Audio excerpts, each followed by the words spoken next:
Hey, everybody. Welcome, welcome, welcome. I hope you're having a lovely evening. We're going to have yet another one of our great late night conversations for you. So, yeah, let's do it. Spoken of the American century. I say that the century on which we are entering can be and must be the century of the common man. A radical redistribution of economic power. I mean, we know that racism is a byproduct of capitalism. Everything would be all right if everything was put back in the hands of the people. We need a government that will make sure Americans are taken care of and organize the economy to serve the people, not the profits of a wealthy few. We now have the techniques and the resources to get rid of poverty. We got to start getting out there with the people. Get out of the movement and get to the masses. We need a government of action.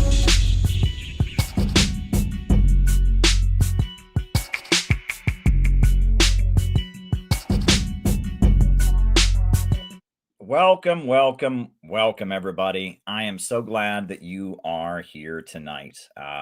Tonight, I've got another slideshow for you.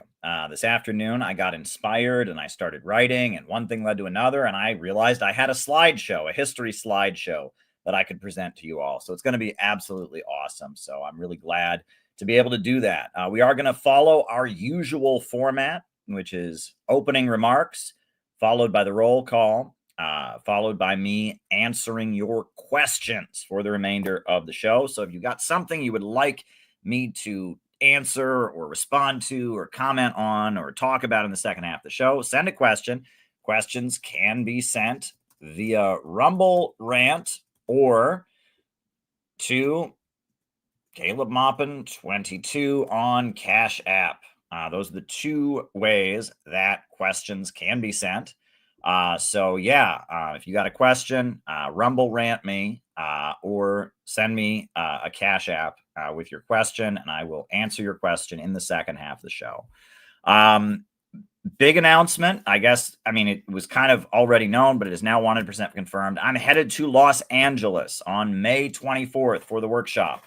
So if you are in the LA area and you'd like to spend a day with the Center for Political Innovation and some of our great activists out there like Dan and Ishmael and Stephen and Patrick, and there's a lot of great people who work with our group out in LA. By all means, register down at the link below. We'll follow up with you. We're going to have an all-day workshop next Saturday, May 24th in Los Angeles, and I don't get out to Cali very often. So if you are in California and you'd like to see what we're doing, we're having a great workshop on May 24th. It'll be a lot of fun. Food, music, classes, that kind of thing, all about CPI, Center for Political Innovation, and what we do. It's going to be pretty neat. Also coming up, we've got our convention. Our convention is set to take place on July 12th, and we're going to fill up that auditorium, and people are working very, very hard. Gabby, who just had a great article published on the CPI website, Gabby's working hard. John's working hard. Ethan is working hard, and all kinds of people are working very, very hard to make our convention successful. Ellie's working hard. Penny in Minneapolis is working hard. If I start naming people, I'm going to forget somebody, and that's going to be a snub, and I don't want to do that. But a lot of people in our group are working very, very hard. We had a great recruitment meeting last night to talk about the progress of the organization, and we are heading towards a dynamic convention coming up on July 12th. So be there. Be there. If you come to one event this year, come to our convention on July 12th. In Chicago. It's going to be absolutely phenomenal. It will be amazing. It's going to be awesome. So register for the convention. Be there. We are filling up that auditorium. It's going to be powerful. I just had a great phone call today. There's a good possibility of a very important speaker being there. Fingers crossed. I hope that we can announce soon about that. And, it's a lot of great things are happening. So this is the big event of the year. Can't wait to tell you more about it as things develop. Other than that, we're going to follow our usual format. I'm going to do my slideshow for the opening remarks. Then after that, I'll answer any questions that you have. Questions can be sent via Rumble Rants, Caleb Maupin 22 on Cash App, or Rumble Rant me. Just send a question. Happy to answer your questions in the second half of the show.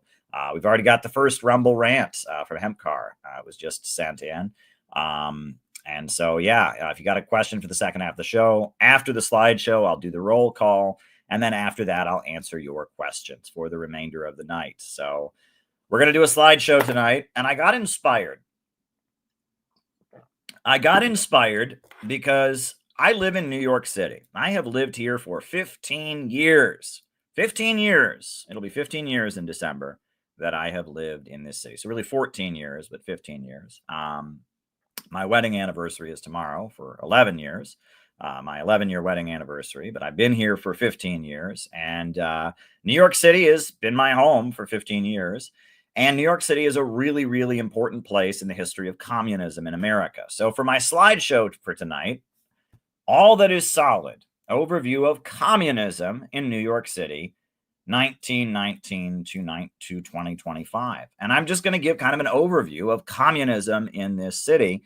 New York City has been kind of the capital of American communism since the Communist Party was started in 1919. It's like no other city has been so closely associated with communism in America. But the reason the presentation is called All That Is Solid is because, as you'll see through the course of this presentation, what is communism, right? I am going to talk about political developments in the city over the course of 105 years. And things that call themselves communism have existed in this city that have been vastly different from each other. You know, the dialectical philosophy talks about how everything is moving. And the reason I called it All That Is Solid is because that's a quote from Marx. All that is solid melts into air. And it's really hard to define reality and to define things, right? What is green, for example? There's certain colors that we call green, but green is a spectrum. And when does it stop being green and become yellow? When does it stop being green and become blue? And that putting a label on something is a very difficult thing to do because nothing in the universe is exactly alike. And I'm going to give you this presentation about communism in New York City. And you're going to see that over the course of 100 years, what called itself communism has always been a big deal in this city, but it has meant vastly different organizations, vastly different beliefs.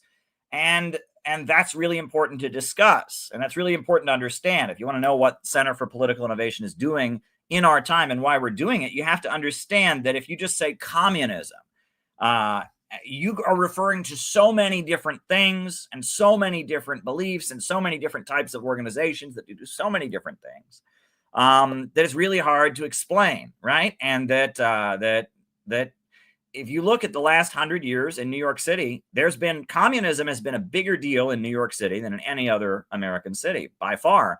But what that means has meant so many different things over the course of 105 years. And so that's what I'm going to talk about in the presentation. And the reason I started thinking about this presentation was there was an older lady in New York City who'd been in the Communist Party for many years. I think now she's a member of the Committees of Correspondence. And a few years back, before I started CPI, she was telling me she was so excited about the woke people. I ran into her someplace, and she still supports the Latin American, countries, Venezuela, Cuba, etc. And she was so excited about wokeism and the young people. And she was saying, Caleb, I'm old enough. And she was late 70s. I'm old enough to remember to have met people who remembered. She's old enough to have met old people when she was young who remembered the transition from when the Socialist Party was the big party to when the Communist Party was a big party. That was 1919 when the Communist Party USA was founded. There were like 3 or 4 different groups that eventually merged into what became the Communist Party in 1921. But in 1919, you had the Communist Labor Party, the Communist Party, and she said, "I'm old enough, Caleb. I remember when there was a transition from SP to CP." And she said, and people, the people that were young and that were transitioning from the Socialist Party to the Communist Party, they viewed things differently. They had a different way of organizing. They had a different way of doing things. And that's the kind of period we're in now, Caleb. Oh, these young people, the woke young people are so amazing. And the young anarchists, and they're just so awesome. And they're doing things in a different way. And it's funny because she's right in a way. And I've thought in the past about how wrong she was. She thought the woke young people were just so amazing, these woke young people. This was in about 2015, 2016. I had this conversation. The woke young people were just so amazing, and this is the next phase. Well, they're certainly different, right? They're certainly different. Wokeism is completely different than anything that's ever called itself communism or leftism in American history, and especially in the history of New York City, et cetera. But it's not good. But that's because things are always changing, and you can't point at anything and say this, I mean, what is green? There's a whole spectrum of what is green. And in this presentation, I'm going to give you a whole spectrum. I'm going to show you what communism has meant in this city over the past 105 years, and you're going to see that it has meant many different things. And nowadays, when you say communism, people associate it with young, woke people. People with nose piercings, people with pink hair who are obsessed with the transgender thing, who think all Republicans are Nazis. I'm not that. And the Center for Political Innovation is not that. But that's not always what communism has meant. And, so I'm going to show you how over the course of this presentation, you're going to see how much things have changed. And to talk about that, first of all, I'm going to have to talk about how the city used to change. There was a time when New York City was full of factories. And that's really hard to imagine. It is really, really hard to imagine New York City being full of factories. But if you go to Brooklyn, you go to Williamsburg in Brooklyn, you go to Brooklyn, there are all these big buildings, these warehouses. Well, why were those warehouses there? Why are they there? Now, hipsters have art galleries there. They turn them into dive bars. They turn them into concert venues. They turn them into really expensive apartment buildings, Why are those warehouses there? Well, those warehouses were full of products, and those products were created by factories. And the reason New York City is on, it's on the ocean, right? It's the Hudson River, where the Hudson River meets the Atlantic Ocean. And the reason New York City is here is because this is a place where products were created in bulk and sold, right? And, you can go through the history of New York City. Originally, it was New Amsterdam. It was settled by the Dutch. And then after the American Revolution, it became New York because it was the American colonists who were largely from England, and they named it New York after York or Yorkshire in Britain.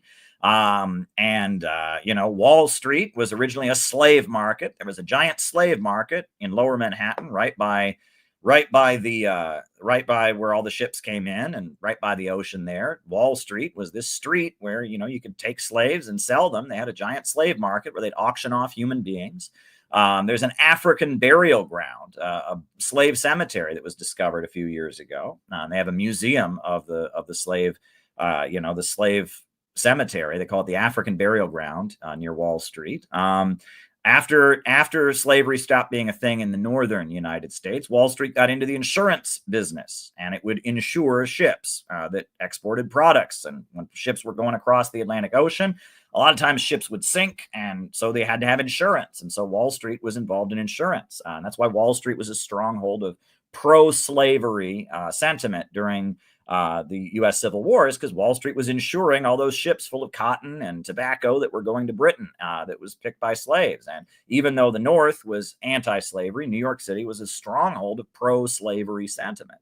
However, you did have a lot of abolitionists in New York City, including my great-great-great, one of my great distant relatives, Charles G. Finney, my great ancestor on my mother's side. He was a pastor in Manhattan who was opposed to slavery. His name was Charles G. Finney. He refused to give communion to anyone who was involved in the slave trade, and they ran him out of town because he was against slavery, and they threatened him. They burned his church down. They threatened him. So he moved to upstate New York, and he started the tradition of tent revival preaching, setting up a tent by the river and baptizing people in the river, and eventually moved to Ohio. That's where my family, has been ever since then. And he started Oberlin College. And at Oberlin College, the chapel at Oberlin College is called Finney Chapel. It's named after my ancestor, Charles G. Finney. My mother's maiden name is Finney. I'm from the Finneys in Wayne County, Ohio. And, we're descended from abolitionists in New York City, radical Christian abolitionists in New York City, who were all in favor of opposing slavery, women getting education. They were back in those times, to be opposed to slavery and to be a fanatically religious person didn't mean you were right wing or conservative. It put you on back what was considered the far left. And in New York City, the leader of the Republican Party of New York City was a Christian pastor who was also a socialist. His name was Horace Greeley. And Horace Greeley, he was the guy who had the slogan, "Go West, young man. Go West, young man, and grow up with the country." And he hired Karl Marx to be the correspondent for his newspaper, the New York Tribune, which was the Republican Party newspaper of New York City. So there's always been radicals in New York City, even though New York City was a very pro-slavery, anti-Lincoln, anti-black city during the Civil War. You had the infamous draft riots, where, there were a lot of Irish folks who were coming off the boat to come to New York City. And they did not know there was a war going on in the United States. And when they got here, as soon as they got off the boat, they were handed a military uniform and told to go fight. And many of them did not want to fight. And so you had the draft riots of New York City, where they burned down the newspaper of the Republican Party and they lynched black people. It was an awful thing, right? So New York City was traditionally quite conservative, even in those years, but it was still, you still had Horace Greeley, and you still had, Charles G. Finney, and you still had left-wing radical people even then. But yeah, New York City is New York City. But the main reason that New York City became such a big hub is because it was industrial. And, in particular, the garment industry. New York City used to be a center of clothing manufacturing. If you go to New York City, there's an area in New York City they call the Garment District. It's in Midtown Manhattan, near between Chelsea and the 42nd Street area. 42nd Street is Times Square. Chelsea is a neighborhood, but between them there's an area in like the 20s, 27th Street, 29th Street, 30th Street. They call the Garment District, and it used to be because every single one of those buildings had a factory in it where people were working at sewing machines, sewing clothes together 24 hours a day, all through the night, all through the day. There'd be people, almost all of whom were immigrants that were very poor, many from Eastern Europe, many from Ireland, many from Italy, but many from Latin America, especially in the 60s and 70s. There were black folks there, and they'd be working 24 hours sewing clothing together. It was called the Garment District. And actually, this is a wild story. So when I first moved to New York City, I was involved in different activist groups. And whenever we would go and protest, we had these cardboard tubes that we would tape our protest signs to. And they were cardboard tubes.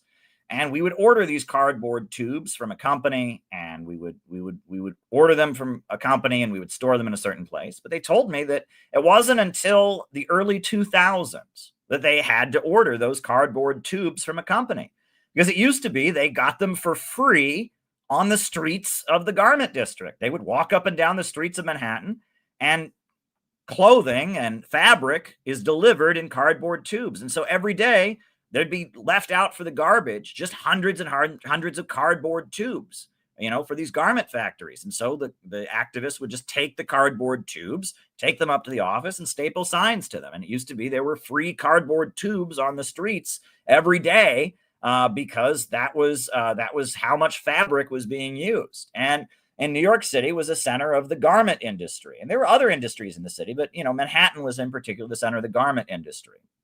And there was a labor movement in New York City. One of the biggest labor unions in New York City was the International Ladies, that's the ILGWU. I left the G out. The International Ladies Garment Workers Union, which was a labor union, and it was headed by a socialist, a guy named David Dubinsky. And he was part of the Socialist Party. And the construction workers in New York City, they were all in unions, right? The construction trades, the bricklayers, the pipe fitters, the metal workers, the welders, the electricians, they were all in labor unions. And those labor unions were led by socialists, and they were part of the American Federation of Labor, the AFL. And the David Dubinsky, who ran the International Ladies Garment Workers Union, and the various construction workers unions, they were all led by socialists. And they were part of the American Federation of Labor, and they were racist. They were notoriously racist. It was impossible for a black person to get a job on a construction site. because in order to work at a construction site, you had to be part of the union, and you were not allowed to be part of the union if you were black. And so black people working in construction just didn't happen. You didn't have black electricians. You didn't have black construction workers. You didn't have black bricklayers. They didn't exist because the unions were racist, and they were run by socialists, but they were racist. You did have black garment workers, and you did have Latino garment workers, but they were not allowed in the union. And the workers in the garment factories who were Eastern European, Italian, Irish or whatever, these people who worked in these factories that were union got much better pay because they had union representation. And David Dubinsky was the leader of the International Ladies Garment Workers Union, who was a member of the Socialist Party. He would not allow black people to join his union, and he would not allow Latin people to join his union, only white people. And the level of racism, we don't realize, maybe some people do, but the way racism was almost taken for granted at one time. It was just something that everybody thought without a question. Is something it's almost unfathomable. But like, why did David Dubinsky, why did he ban non-white people from his labor unions? Because he said that if I want to force the boss to give a good wage to my workers, I can't have black people working with them, because everybody knows black people shouldn't get paid decent wages. Now, you can't even imagine how someone could even say that now.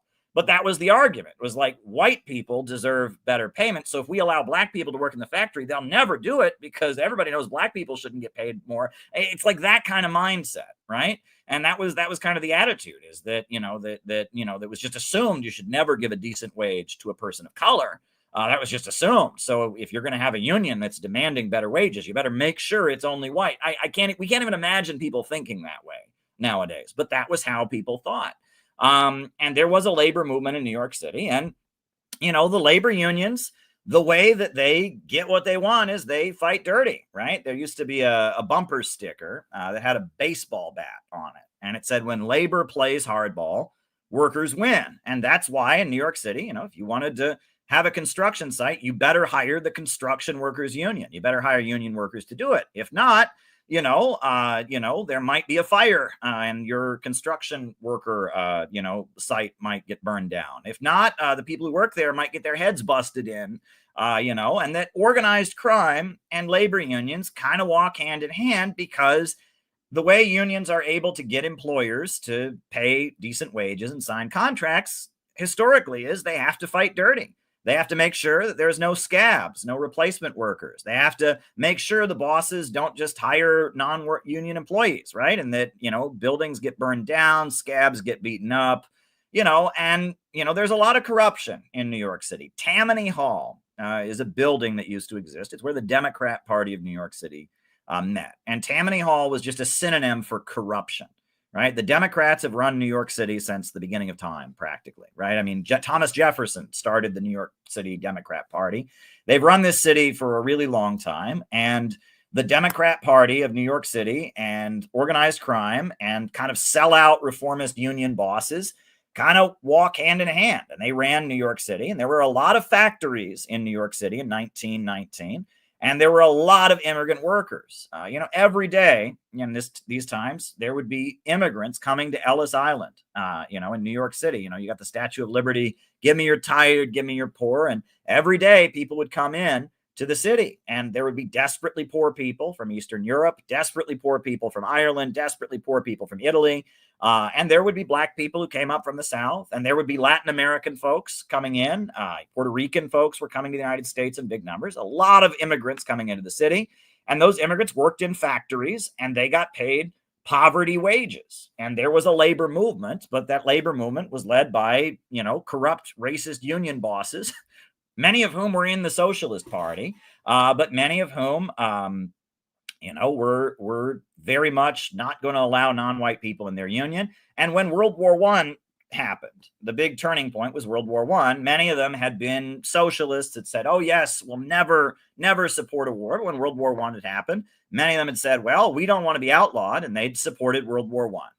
And that was the moment, when Lenin famously said that the Socialist International, the Second International, was a stinking corpse that social democracy was dead. And Lenin, when he went back to Russia in 1917, he said, we're going to call ourselves the Communist Party so that no one thinks we're like the corrupt union bosses that supported World War I, the Social Democrats, the socialists that supported World War I, that abandoned the workers. And in America, the Socialist Party basically collapsed. Eugene Debs, their leader, who was very heroic, he opposed World War I, but most of the Socialist Party bosses, and especially the labor union leaders, David Dubinsky, people like that, they supported World War I. Socialism in America became associated with corrupt union bosses, etc. But among the immigrant communities, you had the Socialist Party that had these groups called foreign language federations. And they were parts of the Socialist Party that operated in the native language, in Russian, in Lithuanian, in Polish, in Italian, etc. And the foreign language federations of the Socialist Party were impoverished people who had just migrated to the United States, many of whom did not speak English. And those folks didn't support World War I. And those folks thought Lenin and the Bolsheviks in Russia were pretty awesome, and they supported them. And those folks hated the corrupt union leadership of the American Federation of Labor. A lot of them were involved in the IWW, the Industrial Workers of the World, or other labor unions. And because of that, you had much more radical groupings among the foreign language federations. And they all had their own socialist newspapers that were in their native language. And they had their own organizations. So the foreign language federations, of the Socialist Party, they broke away and they formed the Communist Party, which was a new group that supported the Bolsheviks in Russia, was against World War I, wanted to build a new revolutionary party that would be opposed to the reformist sellout labor union bosses. And so the Communist Party was formed among the foreign language federations. Then you had a lot of intellectuals, writers who were inspired by the Bolsheviks, John Reed and others, and they formed the Communist Labor Party. Eventually, you had the New York City Workers' Council, was like a faction inside the Socialist Party that was, it had Max Shachtman in it that supported the Bolsheviks. Anyway, they all eventually merged into the Communist Party that was formed at the Unity Convention in 1921.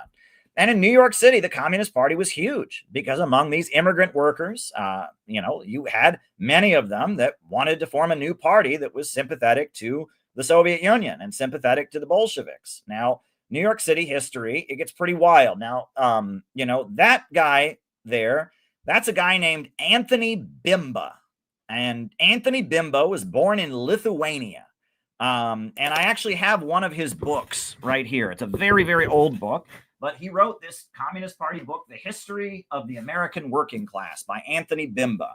And I've got a copy of one of his books. Look how old this is, right? This is Anthony Bimba's History of the American Working Class, published in 1927, International Publishers, right? This is 1927. Anthony Bimba, a leader of the Communist Party in New York City, who was born in Lithuania, and he was involved in organizing a group among garment workers that was called the Trade Union Educational League. It was the Communist Party basically formed what was called the Trade Union Education League, which was an attempt to combat the corrupt labor union bosses. And in New York City, their most noted leader was a guy named Anthony Bimba, who was born in Lithuania. And the Trade Union Educational League joined the unions, but tried to make them more revolutionary. They tried to practice what William Z. Foster had called boring from within. The Communist Party, when it was first formed, it was illegal. And you had the Palmer raids. Thousands of immigrants were deported. I think it was like 5,000 immigrants were deported in one night simply for being members of the Communist Party. And it was illegal. And eventually, in the early 1920s, they formed a new legal organization called the Workers' Party of America, which ran in elections, etc. And you had the Workers' Party of America. And Anthony Bimba was a leader of the Communist Party, and I guess the Workers' Party of America in New York City. And they arrested him in 1926. They arrested him for blasphemy, which that is actually particularly wild. But there was a law in New York City that said it was illegal to deny the existence of God in a public place.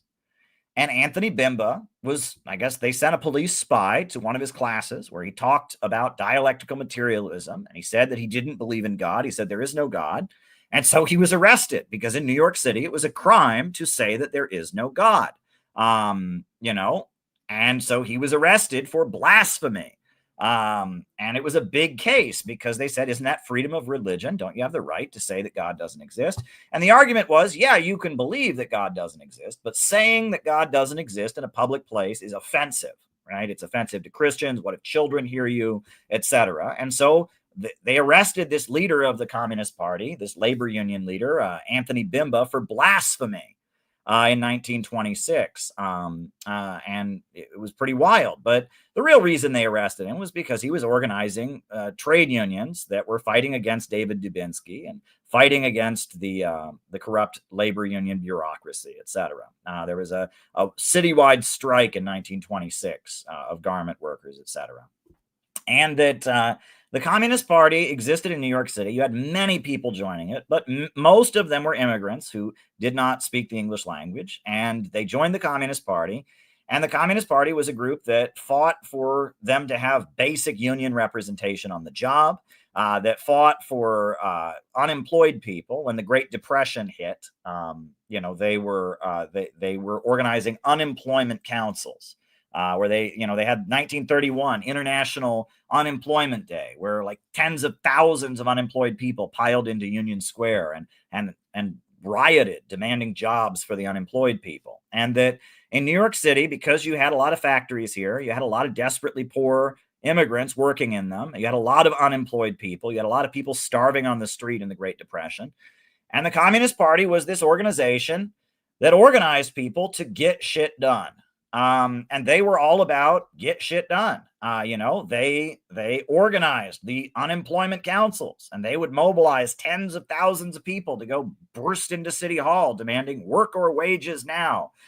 They would organize crowds of people to, protest in Union Square, demanding unemployment benefits. They organized the veterans, the bonus army, where thousands of veterans went to Washington, D.C. demanding unemployment benefits and demanding veterans benefits. And that the Communist Party was very much a party of action, and it was a party of very, very poor people, mostly recent immigrants. And that the Communist Party developed a very kind of top-down authoritarian way of doing things because the focus was we have to get the job done, right? We're hungry, we're hungry, we're poor, and we need to get the job done. We need to mobilize, we need to build. And after 1928, they eventually formed their own labor union federation, the Trade Union Unity League. They were organizing their own unions separate from the American Federation of Labor. And they were very much focused on getting the job done. And, I hear the stories, every day, if you lived in New York City during these times in a working class neighborhood, you would get a knock on your door if you lived in an apartment building, and there would be a poor person there to sell you the Daily Worker. The Communist Party had a daily newspaper called the Daily Worker.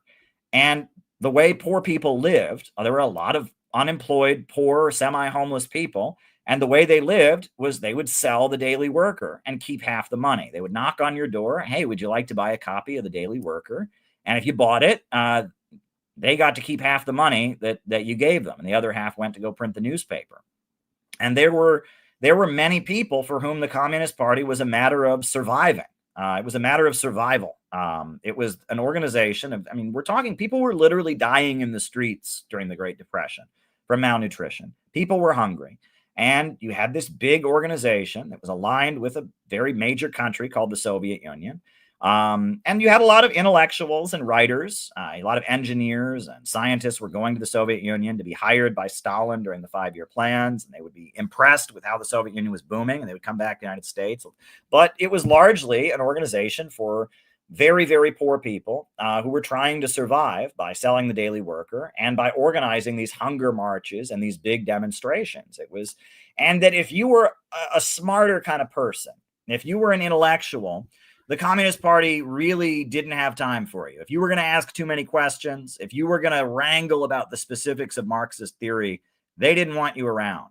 They wanted people who would get the job done. And that's when people talk about it being kind of an authoritarian atmosphere, being kind of quote unquote cultish. I've told the story on these streams before of like Nelson Peary, the writer, tells the story of, he read an article by Tito that was published in a Communist Party publication. And they were having the state convention of the Communist Party. At the state convention, there was a resolution to honor Tito. And they were passing all kinds of resolutions. Resolution to honor Stalin, unanimous. Resolution to oppose fascism, unanimous. They were just passing all these resolutions unanimously. And so there was a resolution to honor Tito. And he had read this article by Tito, and he didn't agree with something in it. And so he said, well, I'd actually like to speak against this resolution. And the room went silent. And he got up and he spoke against Tito. And after that, they took a vote and everybody else voted for it and he abstained. And then afterwards, they took him aside and they said, we really don't think the party's right for you. You don't really understand, how we do things here. And, that was not respectful how you got up and spoke against the leader of communist Yugoslavia and all that. And he was like, oh my gosh, I'm going to be kicked out of the party. But then the next morning, the Daily Worker came out. It was 1948. And the headline was Stalin denounces Tito. And so he walked back into the convention the next day and everyone's like, wow, they thought he was brilliant. And they were high-fiving him. And, and it just showed you that was kind of the atmosphere in the Communist Party. You were not there to ask questions. You were not there to debate anything. They were there. They had a job to do, build unemployment councils, build labor industrial unions, protest to defend the Soviet Union. And they really didn't have time for people that were smarter and more intellectual. And that a lot of intellectuals found that stifling. And so Trotskyism was where people in New York City that were around the communist movement went when they found the Communist Party to be stifling. And that was a huge mistake. The Communist Party should have found a way for more intellectual, smarter people to be in it, right? There was an anti-intellectual culture in the Communist Party, kind of a go, movementist culture that developed where smarter people who were interested in the ideology and stuff really didn't have a home, right? If you said something that sounded like it was questioning things, you were not welcome there. They had a magazine called Political Affairs. And the story in the Communist Party was if you asked a question, if you said, well, why are we doing this? They would say, did you not read the article in Political Affairs? All right. And that was how they kind of shut down the conversation. There was no room for debate. This is what we're doing, etc. And that hurt the Communist Party among intellectuals. And Trotskyism was a very hyper intellectual movement. And Trotskyism became the other group of communists, and they didn't have mass unemployment councils, and they didn't build big labor unions except for like the Teamsters in Minneapolis. But but Trotskyism is where smarter people went. Now, after Hitler came to power in Germany, the Communist Party really changed its tactics very dramatically because Roosevelt was against Hitler, and the British were against Hitler, etc. And so the Communist Party entered an alliance with Roosevelt, and the labor unions were aligned with Roosevelt. And so the Communist Party really started to water down the revolutionary rhetoric. They focused on the patriotism, right? That they were patriotic Americans. They would say communism is nothing but 20th century Americanism.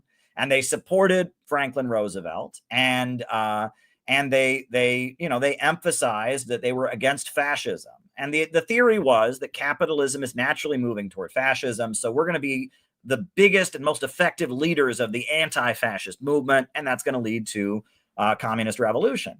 And that actually worked, right? And we know in Japan, the fascist invasion ultimately led to the communists coming to power. We know all across Eastern Europe, it was the Red Army that liberated various countries. We know that there was a surge in Communist Party membership after World War II because the communists had led the resistance groups. So it made sense. But because Roosevelt was the president and Roosevelt was aligning himself with the labor unions and with the Soviet Union, the Communist Party really grew and became very, very popular because they're aligned with the president and they're aligned to some extent with American imperialism because their focus is on defeating the Nazis, which is a rival imperialist. They grew to be very, very popular. This was their 1939 convention in Madison Square Garden. And during these years, they would have rallies in Madison Square Garden all the time. And that's their rally in Madison Square Garden, where they have a big picture of Abraham Lincoln. And then below that, they have Lenin and Stalin. And the banner, if you can't read it, it's a little small, but it says friendship of the people of the USA and USSR, friendship to the people of the USSA and the USA and the USSR. And the focus was, there's, capitalism is leading toward fascism, but Roosevelt is against fascism. The labor unions are against fascism, and we support them, and we're going to be the most effective anti-fascist fighters. We're going to be popular. That was kind of how they operated. And in New York City, they grew by leaps and bounds during these years. In New York City, they had 2 city council seats in Harlem. In Harlem, in New York City, it was an Italian guy named Peter Coscioni was elected. He was a member of the Communist Party. He was elected to the city council. And an African-American man named Benjamin Davis were the 2 city council members. The House of Representatives in Harlem elected a guy named Vito Marcantonio, an Italian-American who was not a member of the Communist Party, but he was really close to the Communist Party. And they campaigned for them, and he would speak at the Communist Party rallies in Madison Square Garden, and he would read Daily Worker articles into the Record of Congress. He was like very close to the Communist Party. And because the Communist Party had been such a big organization and so many people were in it, they became quite powerful, especially in New York City. They were very key in building the labor unions, et cetera. And, their leader during these years was called the Popular Front. This was the anti-fascist period. Their leader was a guy named Earl Browder. And this is Earl Browder speaking to a Madison Square Garden rally.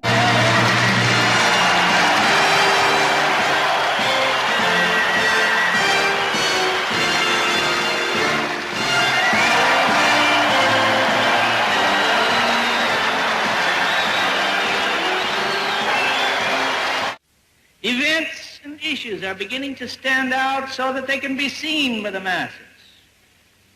You don't have to give long-winded explanations anymore.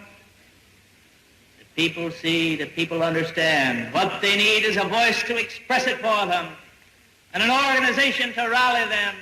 And the people are going to march forward. With the people will belong the victory. You got the feeling that.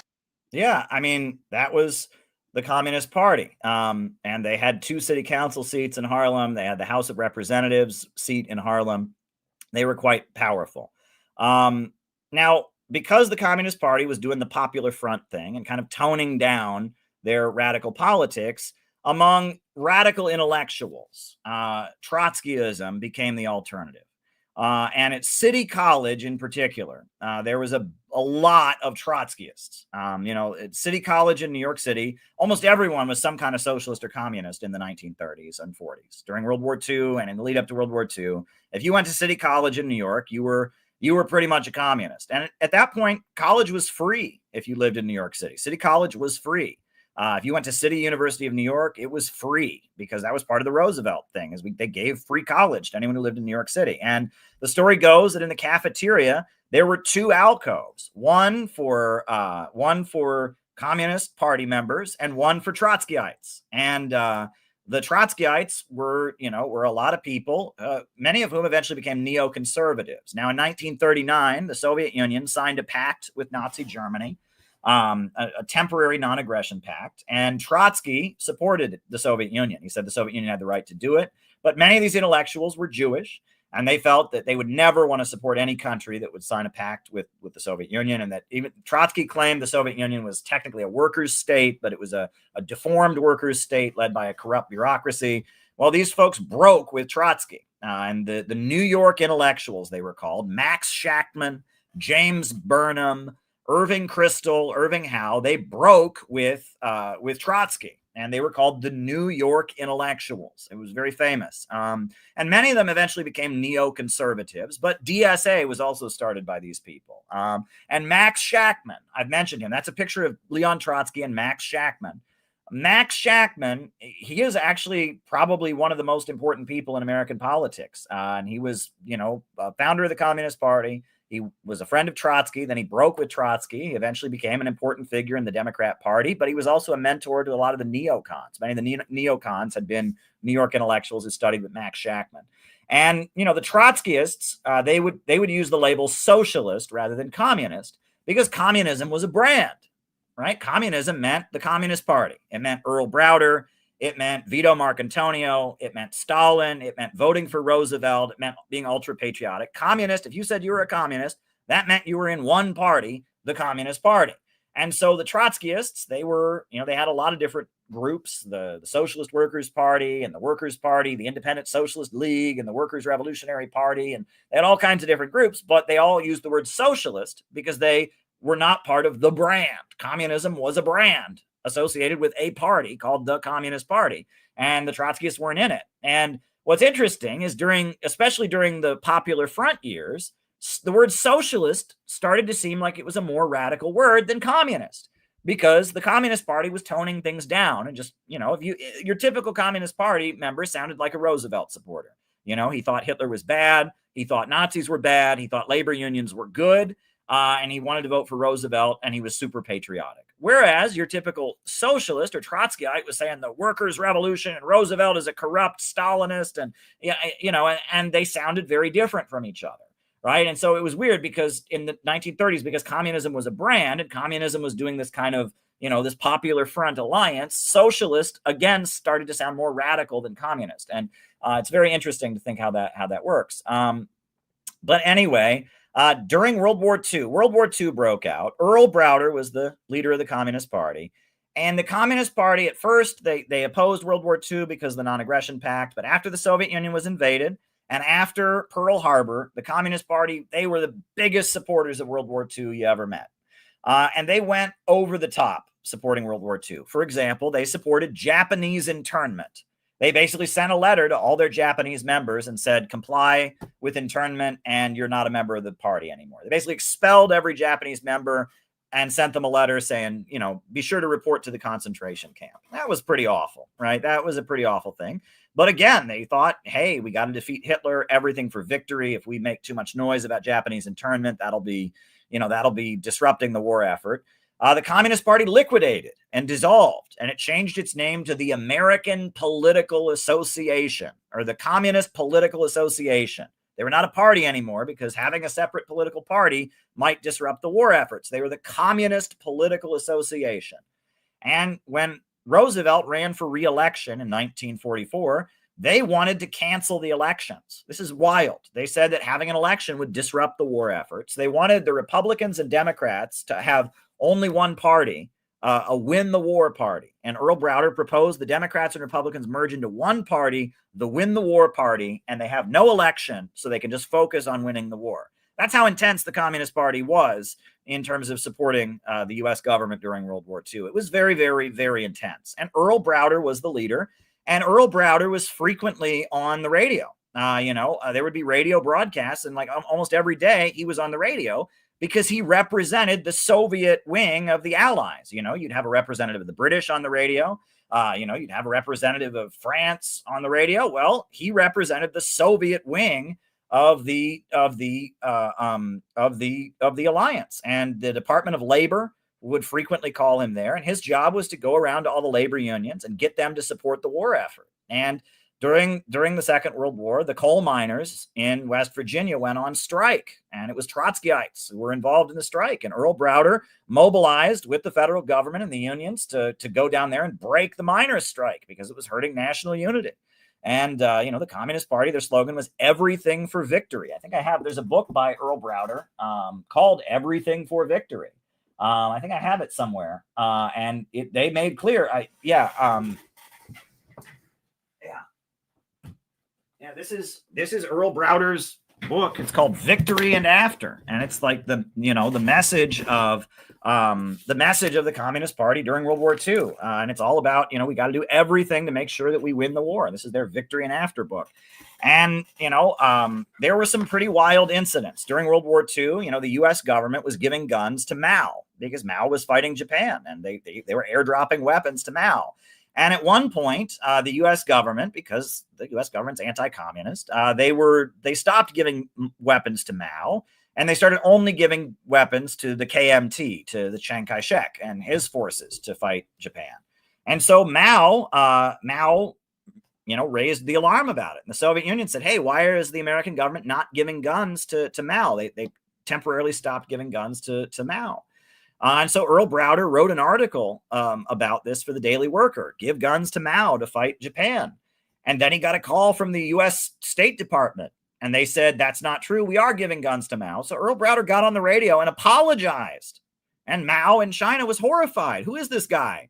Right. And, you know, he was covering up for the American government. I mean, it was like the Communist Party, because the Soviet Union and America were allies in the war. The Communist Party was almost a wing of the American government during these years. And that's a thing that it's hard to even imagine, right? Especially with McCarthyism that came later. But the Communist Party, because the Soviet Union was an ally of the United States, the Soviet military and the American military were working together. The USA was airdropping weapons to Mao. The US government was doing lend-lease and giving weapons to the Soviet Union. And being a communist meant you were part of the Roosevelt coalition, meant you were part of the pro-war thing. And that's not wrong, right? I mean, obviously, defeating Hitler should have been the focus, but the Communist Party really went over the top. The Young Communist League changed its name to American Youth for Democracy, the AYD.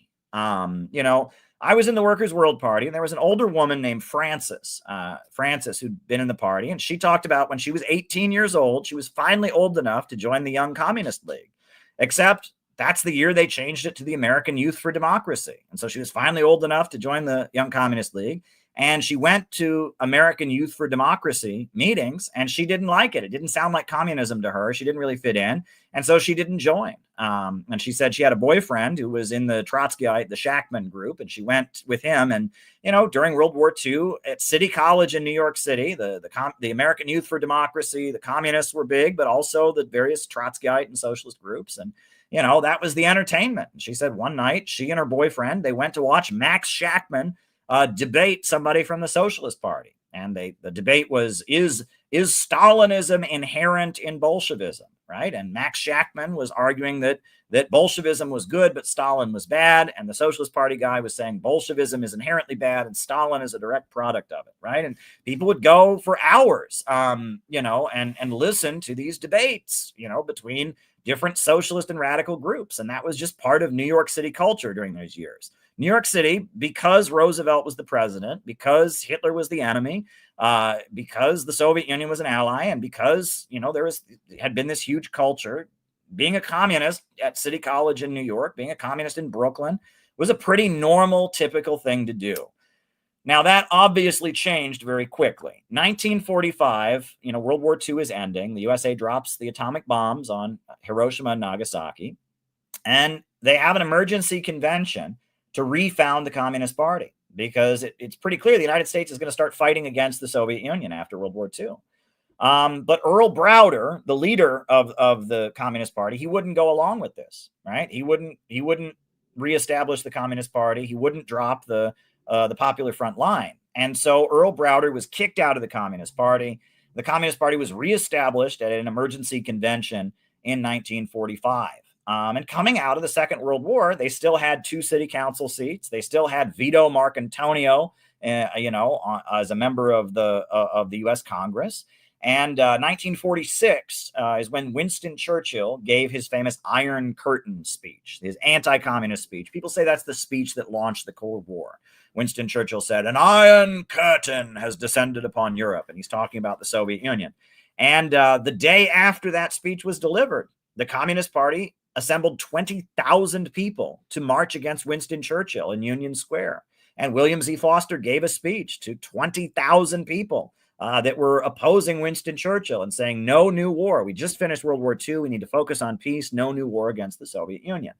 Now, obviously, after World War II, you know, the Communist Party went from being almost a wing of the American government to being public enemy number one. But before I get to that, I want to talk about a very important part of American communist history, which is the Black Belt thesis, right? So New York City has a very large African-American population. Harlem, which is northern Manhattan, is largely African-American. They say that 125th Street in New York City is the capital of Black America.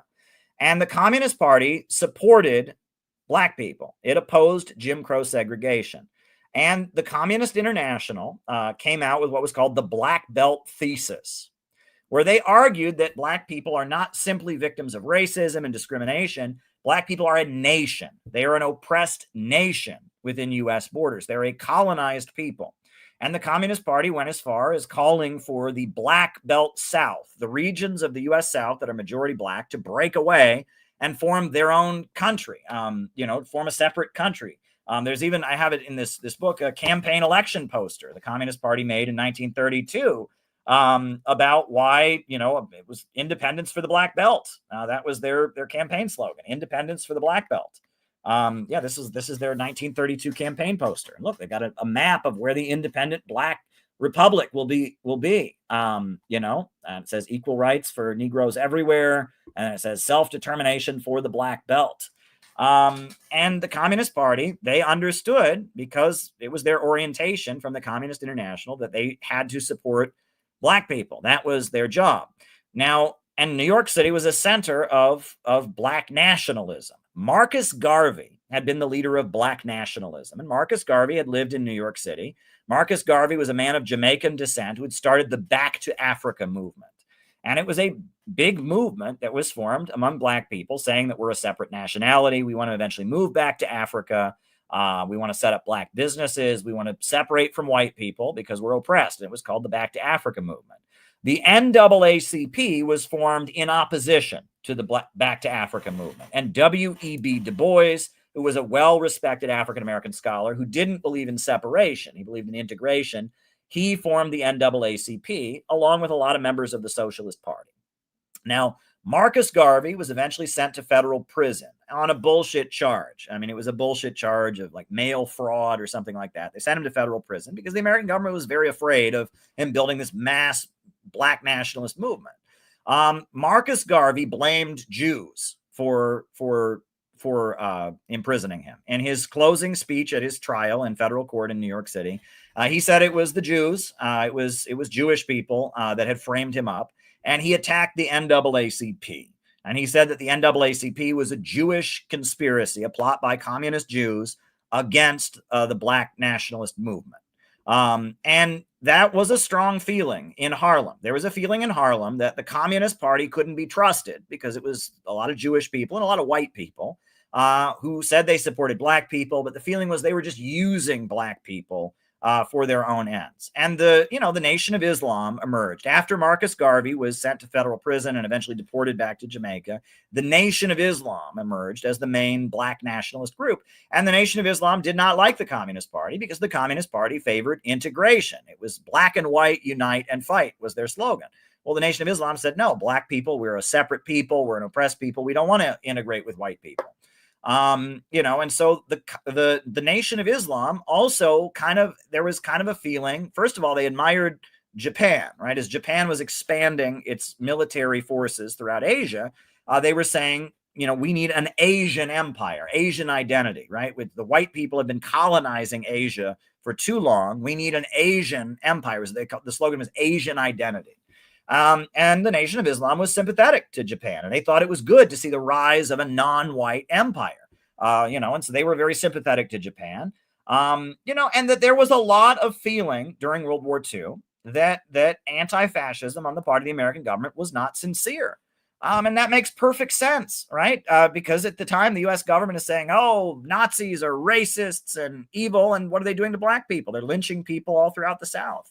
And that there was a lot of Black folks who felt that the U.S. government they shouldn't go fight for America in World War II. And the Communist Party, which was a party that had fought for racial equality, and especially in the South, they were very much associated with the fight for equal rights for Black people. Vito Marcantonio, who was the Communist Party's ally in Congress, had put up the famous anti-lynching bill many times.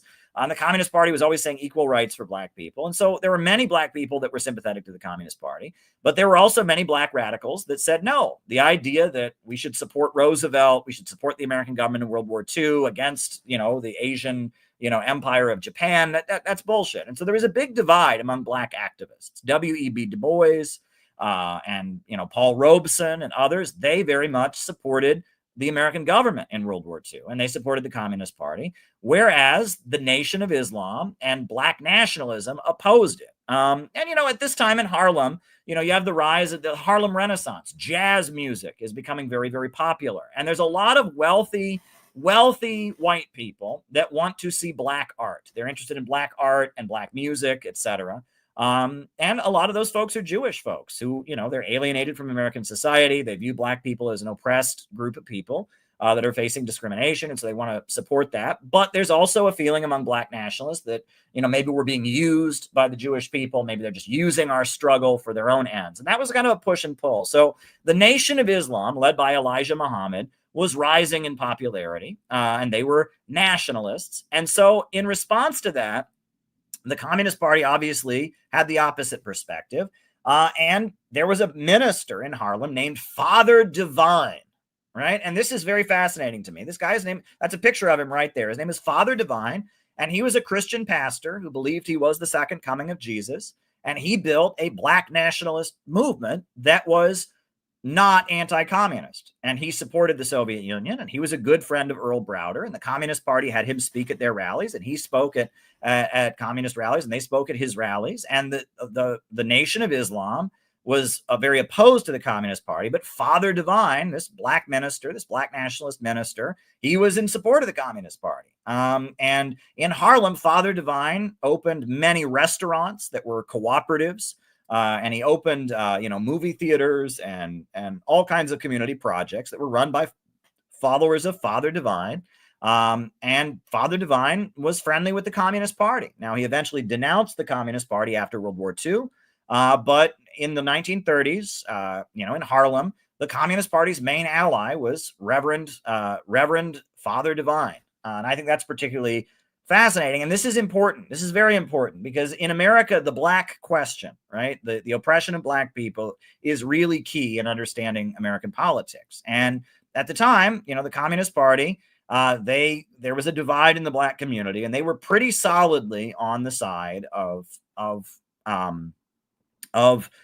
integration and against black nationalism, even though on paper, the Communist International had said that they would support they would support black nationalism, that black people were a nation. The Communist Party, that was their official position. But as Roosevelt was president and as Earl Browder was leading the party, and especially during World War II, they kind of backed away from that. And part of the emergency convention to refound the Communist Party in 1945 was the Communist Party reiterated its support for black nationalism. Claudia Jones was a black woman of Caribbean descent who was a leader of the Communist Party. And she's the one who wrote the manifesto, emphasizing that the Communist Party viewed black people as a nation, wanted the Black Belt regions of the South to break away from the United States. And when the Communist Party was reformed in 1945, they reiterated their Black Belt, Black Nation thesis.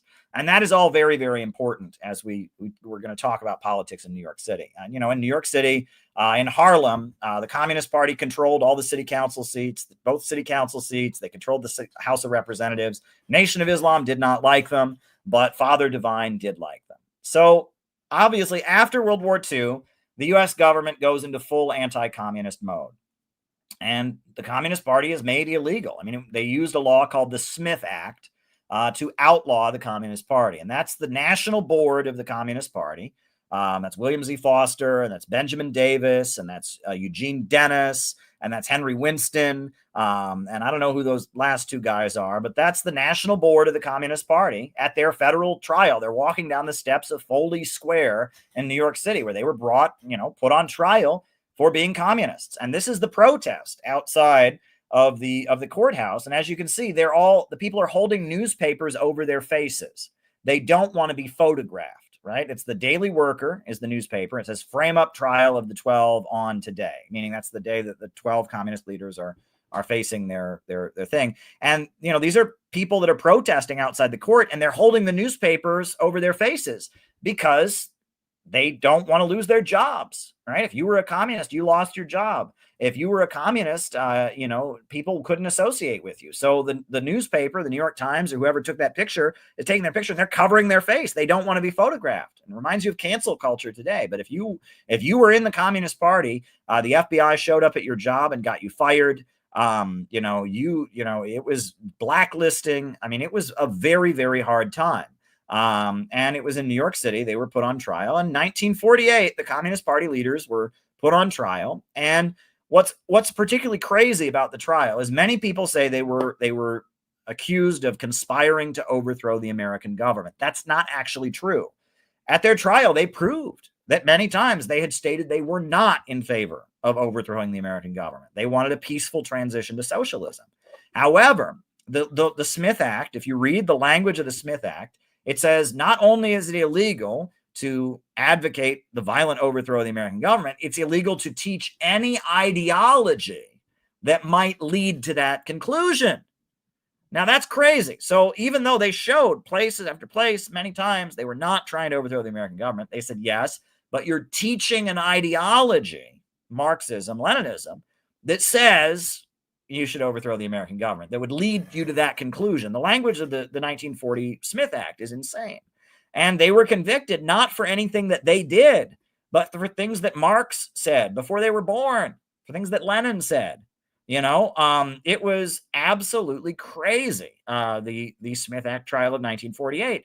They went to prison for passing out books. They went to prison for conspiring to teach an ideology that might lead one to overthrow the government. Now, you want to talk about ridiculous in terms of free speech. I mean, they didn't even arrest them for what they said. They arrested them for conspiracy to teach an ideology that might necessitate the overthrow of the American government. Now, that, you want to talk about a long hoop, didn't matter. And the entire board of the Communist Party went to federal prison in 1948. And McCarthyism in the United States went from 1946, when the speech of Churchill, Winston Churchill, gave his speech, which was, the Iron Curtain speech, up until 1957, right? 1957 is when the U.S. Supreme Court legalized the Communist Party.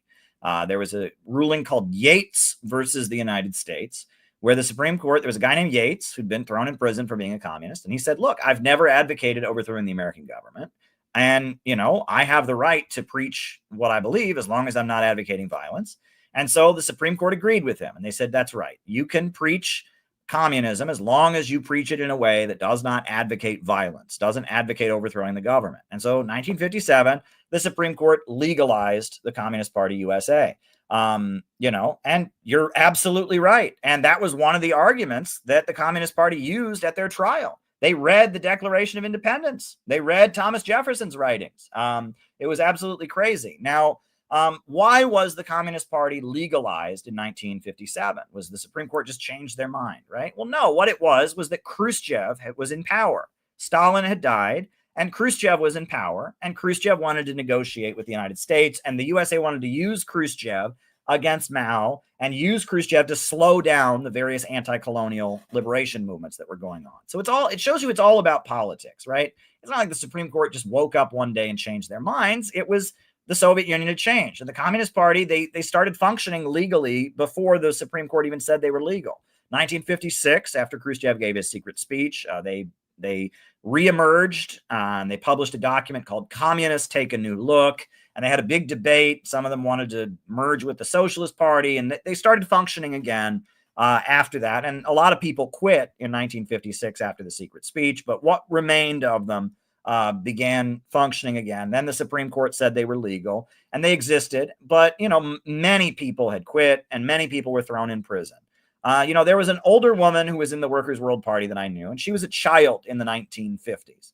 And she grew up in Brooklyn in a neighborhood, and she said, it was interesting because none of her family were in the Communist Party, but everyone knew in her neighborhood that McCarthyism was bad, because when they go after the communists, that means they go after the Jews. And that was a feeling that a lot of people in New York City felt. A lot of Jewish folks felt that because Hitler had been an anti-communist, because Hitler had preached that communism was a Jewish conspiracy, because the Roman Catholic Church was a big supporter of McCarthyism, and it was the Roman Catholic trade union federations that were trying to ban communists from trade unions, etc. Because of that, the feeling among a lot of Jewish Americans was that McCarthyism was anti-Semitic, right? That by communists, they meant Jews.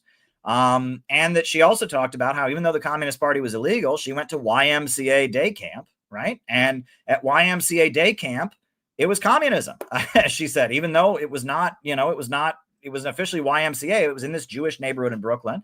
And she went to day camp at the YMCA, and they sang anti-fascist songs, and they studied Marx and Lenin, and that that the YMCA day camp was not officially communist, but she said whoever was running it must have been a communist, because we sang nothing but communist songs and we talked about how great the Soviet Union was, and it was like they called it the YMCA, but it was communist. And there was a lot like that, and that happens in countries where communism is illegal. Stuff still exists, they just don't call it that, right? So she went to YMCA camp, and it was basically communist summer camp, but they gave it a different name, and that kind of thing happens, and that there were a lot of things like that that existed, during these years. There was a school. There was a place in California. I'm trying to remember. There was like a famous musician, a famous writer, and there was a lot of these folk singers and stuff, that had like a communist background, and they were like peace associations and anti-fascist democratic. The Communist Party had changed their name to American Youth for Democracy during World War II, and there were a lot of things that communists set up so they could keep doing what they were doing, but just operate in a different name. There's a summer camp in New Jersey called Camp Wo Chi Ka. It stood for Workers' Children's Camp. And the Communist Party, they had thousands of members, and even though they were illegal, all that stuff doesn't just go away. And so there were a lot of things that remained intact, even though they were outlawed. And then they started functioning again in 1957 when they were legalized. So as McCarthyism started to fade, in Harlem, in New York City, there is a very important, huge church I've been to many times, and it's called Riverside Church. And this is a picture of Riverside Church. It's in Harlem. It's right near Columbia University, walking distance from Columbia University. It's huge. It is a huge church. I mean, it seats thousands of people. And every Sunday at Riverside Church, there's a line of thousands of people to attend the service at Riverside Church. And Riverside Church is almost entirely, even up to today, paid for by the Rockefellers. There's a big picture of John D. Rockefeller in it. The oil banking family, the Rockefellers, they pay for Riverside Church. And Riverside Church is liberal. I'll say it's liberal. It's left-wing or liberal, right? And as McCarthyism started to fade in the late 1950s, the Rockefellers were against McCarthyism.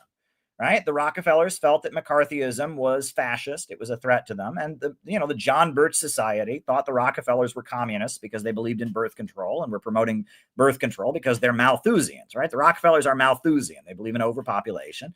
And so they promoted birth control. And the Rockefellers were also in favor of sexual freedom. They funded the work of Alfred Kinsey, the Kinsey Report that was promoting the idea that being gay was more normal and, was talking about sex in more liberal ways and such. And the Rockefellers were socially liberal. And the Rockefellers, they didn't like McCarthyism. And Riverside Church is this huge church in Harlem that a lot of black people attend, a lot of white people too. Huge church in Harlem.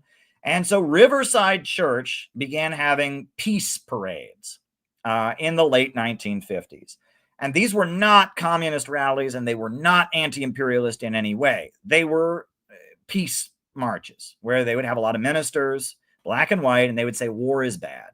We don't want war. We need to negotiate. And as the Vietnam War got going, many people were worried about, escalation in Vietnam in the early 60s as the Vietnam War started escalating, as, the Gulf of Tonkin resolution, Lyndon Johnson started sending American troops to Vietnam. They started to have these things they called the peace parade. They were not peace marches, mind you, right? March is a much more radical thing. You didn't have peace marches until later. You had the peace parades. And the peace parades were these rallies where the Democrats would speak. And a lot of times these Democrats were not against the Vietnam War. They just had an idea that Republicans were warmongers. The Republicans are too extreme, and we should negotiate with the Soviet Union. And war is bad. They're just kind of vaguely liberal marches. But the Communist Party was heavily involved in organizing them. And in fact, this is so wild. The Communist Party launched an organization called Negotiate Now. That was the name of the group, Negotiate Now. And it was college professors and pastors and other people that wanted to negotiate and de-escalate the war in Vietnam. So who did they make the national leader of Negotiate Now? This is a communist group. I mean, the Communist Party staffed it and organized it.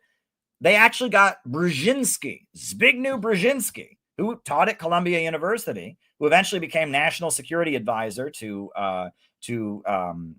Jimmy Carter. He was a Cold War strategist, a strong anti-communist.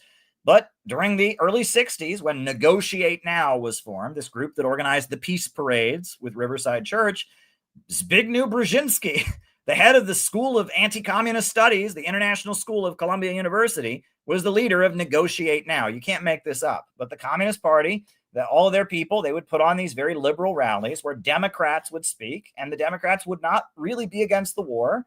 And they would have these huge marches that were really just kind of rallies against Republicans. It was against McCarthyism and it was against Republicans. They had the slogan, ban the bomb, all right, ban the bomb. They wanted to outlaw nuclear weapons, freeze. There was an organization, as you can see that banner. This is one of the peace parades, and it says nuclear war means death to all God's children. And they were kind of liberal pacifist marches, that they organized through Riverside Church.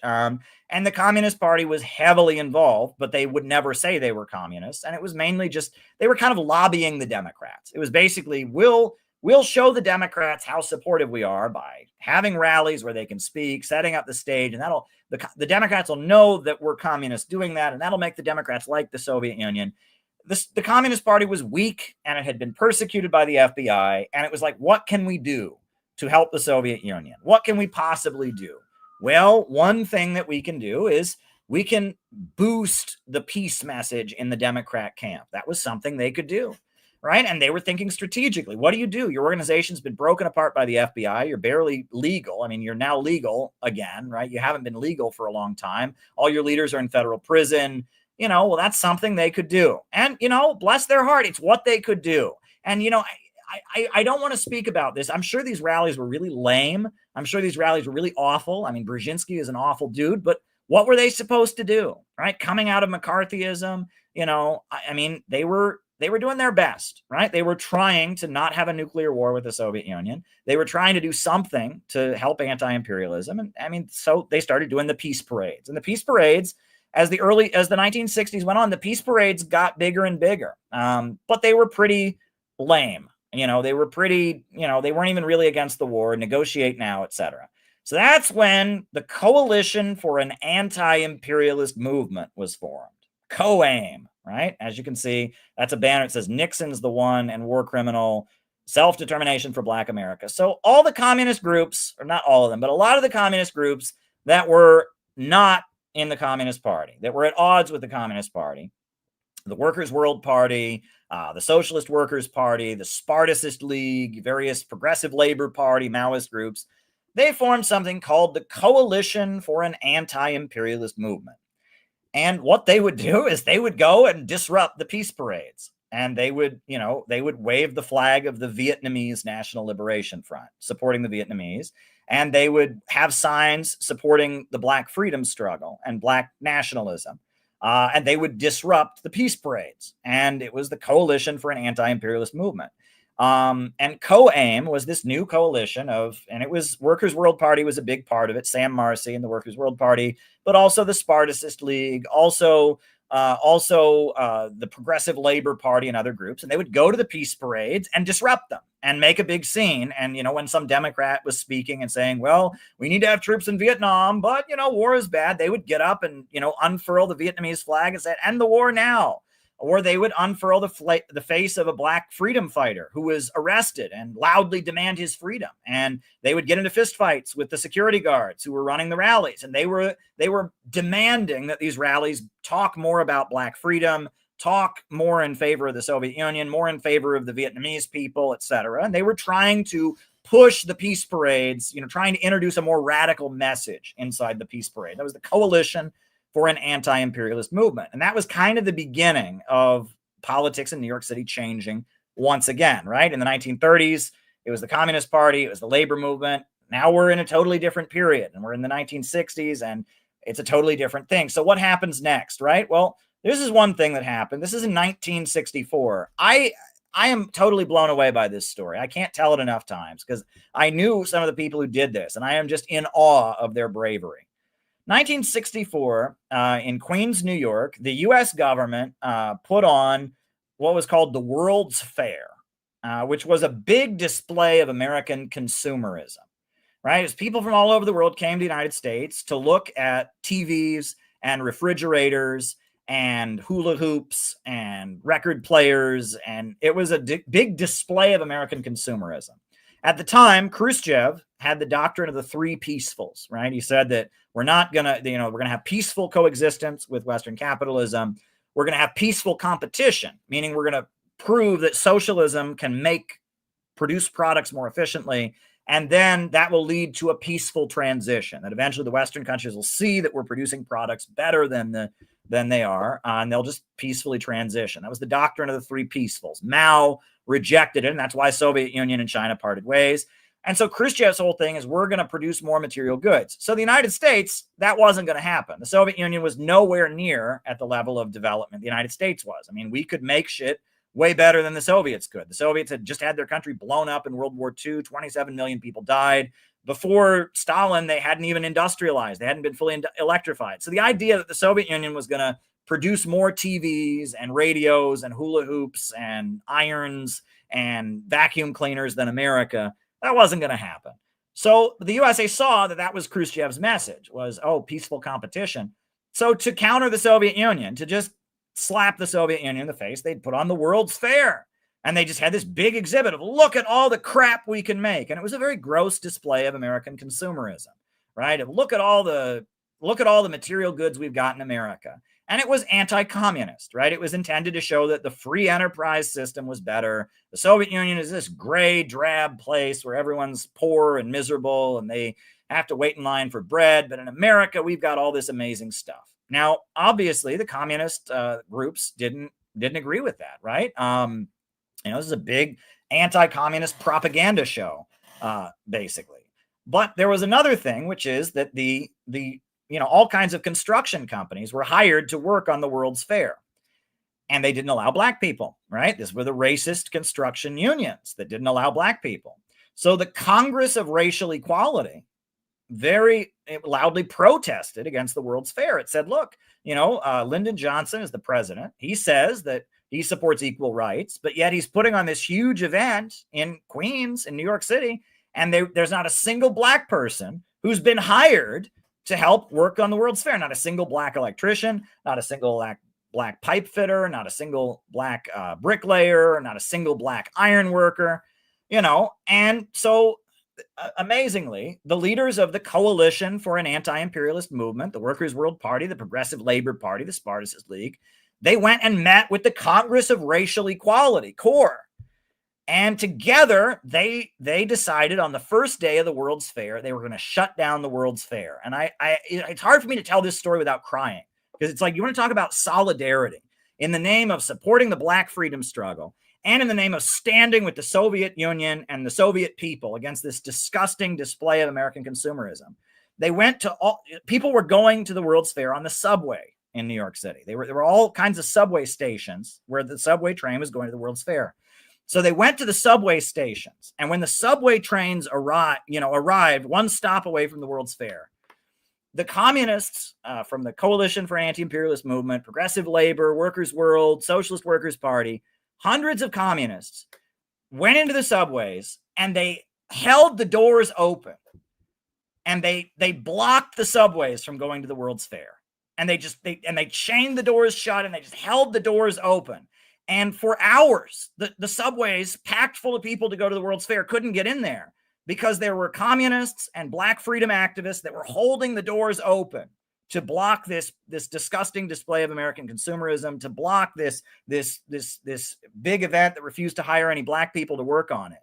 And police came down and beat the hell out of them, and people were injured and all of that. But they shut down the World's Fair for hours. The World's Fair was delayed from starting because these revolutionary activists wanted to engage in that kind of solidarity. That is utterly heroic. This was 1964. This is long before things really got going in the 60s. That is real amazing solidarity. The Black Freedom Movement and the communist groups, they delayed the World's Fair by hours. I mean, it is an honor. I am honored that I know human beings who were part of that I had the opportunity at various times to shake hands with people that were part of that event. Fred Goldstein, I didn't like you in a lot of ways. You and I didn't get along, but you got beat up in the subway in Queens. My hat off to you, sir. Right? That was, I mean, wow. This was a heroic act in New York City history that communists did. And it wasn't the Communist Party. It was the more radical groups that were on the outs with the Communist Party, Trotskyites, Maoists, and others. But anyway, so as the 1960s got going, the culture in the city really changed and the culture of radical politics really changed. So I want to talk about something. When I first moved to New York City, and I would go to protests, and people who didn't agree with us would shout, "Get a job!" And I always wondered, what the hell does that mean? What in the world are they talking about? Get a job? Like, I have a job. Like, why do you assume that because I am protesting, I don't have a job? What in the world does that mean? I didn't understand what that meant. That's a holdover from the 1960s. Okay. In the 1950s and 60s, the USA had a booming economy. Okay. And I can't even imagine, but one story that I used to hear, I mean, there were from Workers' World Party members, right? Is that, some of them, they would work as waitresses in restaurants. And there were places in New York City that would, that were like restaurant centers that would hire out waitresses for a day, and you would go there at like 4 a.m. and then they'd send you to a restaurant for a day. You'd go there the next day at 4 a.m. And so there were Workers' World Party members who would barely work. They'd work 4 days a month, right? It would start to be the end of the month. Their rent was due and they'd say, "Oh, I can't come into the office. I have to go work." And they'd work 4 days as waitresses and that would pay their rent for the entire month.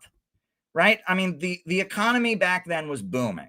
And I mean, and there were a lot of people who came to New York City and they just existed, right? And this is when you talk about hippies and hippie counterculture and all of that. There was a draft. A lot of people, were being drafted to go to Vietnam, and there were a lot of young men who didn't want to go. And so one way to avoid the draft was running away. Right. If you were, living with your parents or whatever, and, the government knew where you were and they were going to come get you and take you to the army. But if you went to New York City and you rented a room and you paid in cash, the government couldn't find you.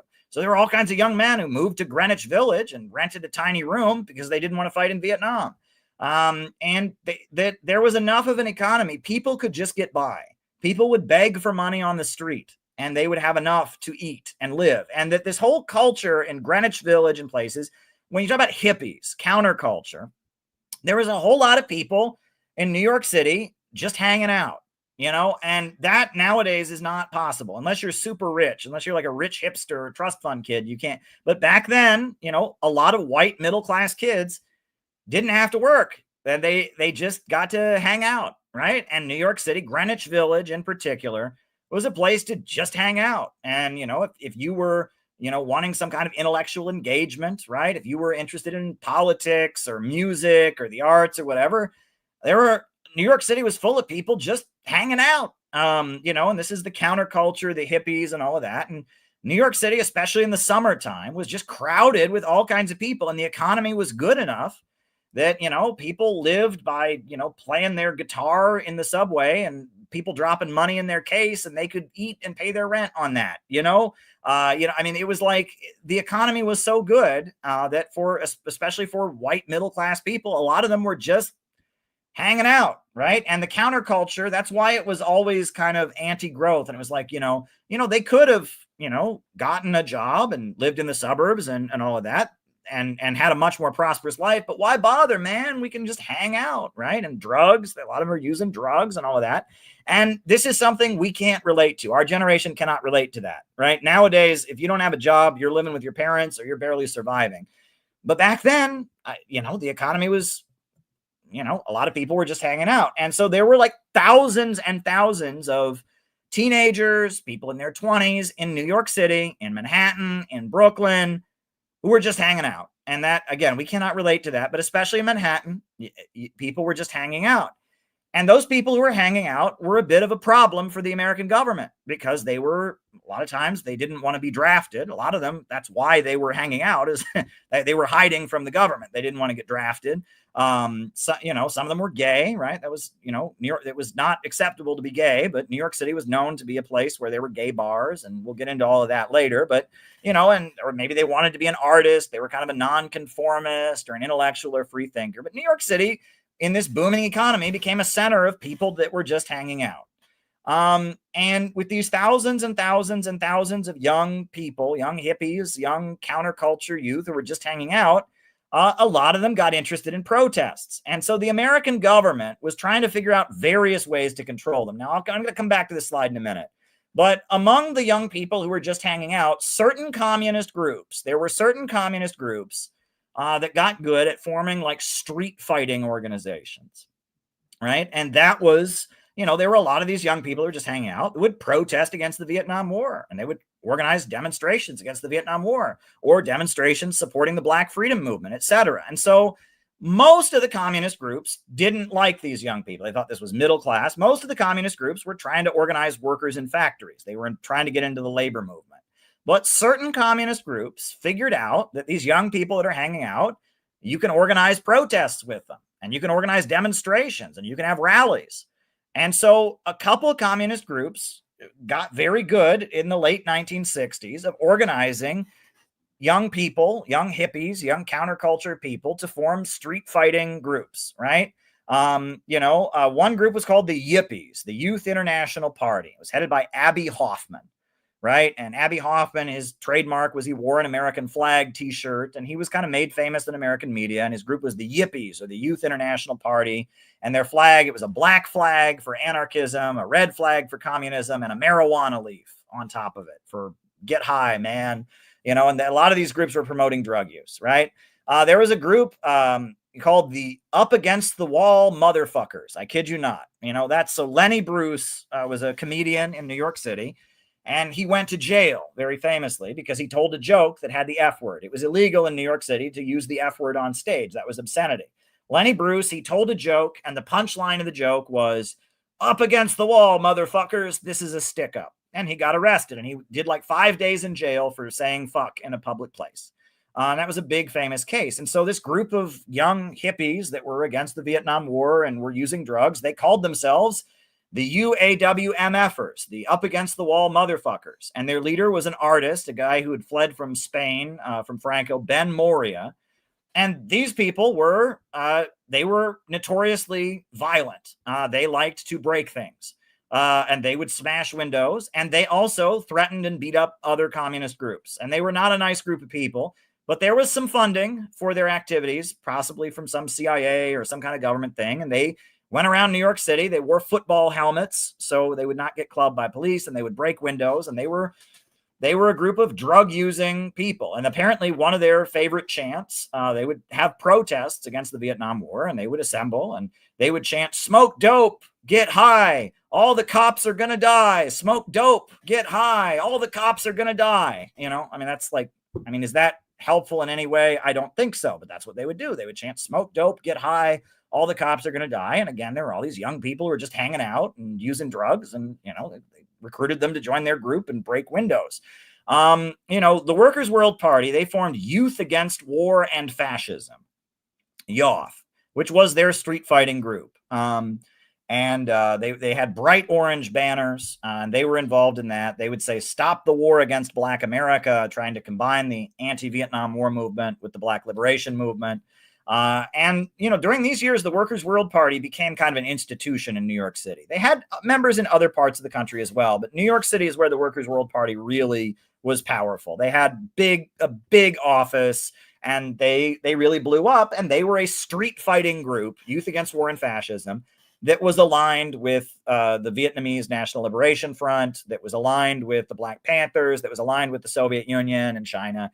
that's what they were. And they, every day at their office, it was like an after school program. They would have classes on Marx and Lenin. They'd be making signs. Practically every day they were having street demonstrations against the Vietnam War or supporting Black liberation. And Sam Marcy was this older Jewish guy who was like their father, like their daddy or whatever. And these were all young people, teenagers and 20-year-olds. And it was kind of their new family, right? It was this new community they could join that went around organizing protests and demonstrations. And a lot of them were from, families where their parents had been in the Communist Party or been around the Communist Party. And a lot of them were alienated people that kind of maybe didn't fit in with society.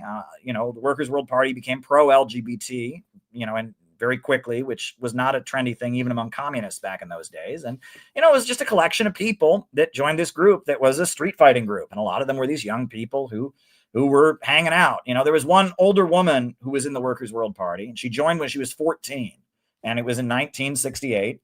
And she said, she was a runaway, right? She'd run away from home and she was living in New York City. And she said she found out about the party and she met Sam Marcy and she found out about the party and it was so cool. So she stole a television set, and I can't even relate to this, but apparently that was what you would do if you were a young hippie counterculture person. She thought the party was so cool. She went and stole a television set and brought the television set to the Workers' World Party office to be like, that's how much I like you guys. I stole a television. I don't even I can't relate to this, right? This is not my time, but that's what things were like. And I guess back then in New York City, again, the economy was so good that, if a TV set went missing, obviously you had to be sneaky about it. I don't know how she stole this television set. I guess you would be arrested for that, but somehow she stole a television set and delivered it. And it was like, again, a collection of juvenile delinquents, a collection of younger people who were hanging out. And there were a bunch of these younger people that were hanging out. Another group was called the Workers' League, right? And it was a Trotskyite group. And they were the followers of Jerry Healy in the United States, and they recruited a lot of people. And one thing that the Workers' League, it was this Trotskyist group, and they recruited a lot of hippies and a lot of counterculture people. And they would have a dance every Saturday in Harlem to raise money. And and it was just a thing they did to raise money. They had a building and they would have a dance where there'd be bands that would perform and stuff. And one time at one of their dances, there was a couple, people would use drugs at these dances. And there were various drug dealers that would come to these dances and sell drugs. And I guess there was a shootout, right? One drug dealer was there and saw another drug dealer, and, there was a shootout. And one of their members got caught in the crossfire and was killed. And so the Workers' League, however, they blamed the Socialist Workers' Party, another communist group, for killing their member. Now, I don't know. They argued it was an assassination, but the official story is it was just, I don't know what happened. So they started a campaign against the Socialist Workers' Party, and these hippies that were involved in the Workers' League, they went and, they were protesting the offices of the Socialist Workers' Party. When will you admit you murdered our member and you killed our member? And that, again, the FBI, COINTELPRO, was manipulating all these groups against each other. And there were a lot of young people just hanging out. And the American government, these young people were, let me add, the biggest group of young people that were engaged in this kind of street fighting was the Weathermen, right? Student Democratic Society, SDS, the leaders of it, the Revolutionary Youth Movement, they had a manifesto called "You Don't Need a Weatherman to Know Which Way the Wind Blows." And they were the most notorious of these street fighting young people. And they had kick-ass marches where they would break windows and smash windows. And they lived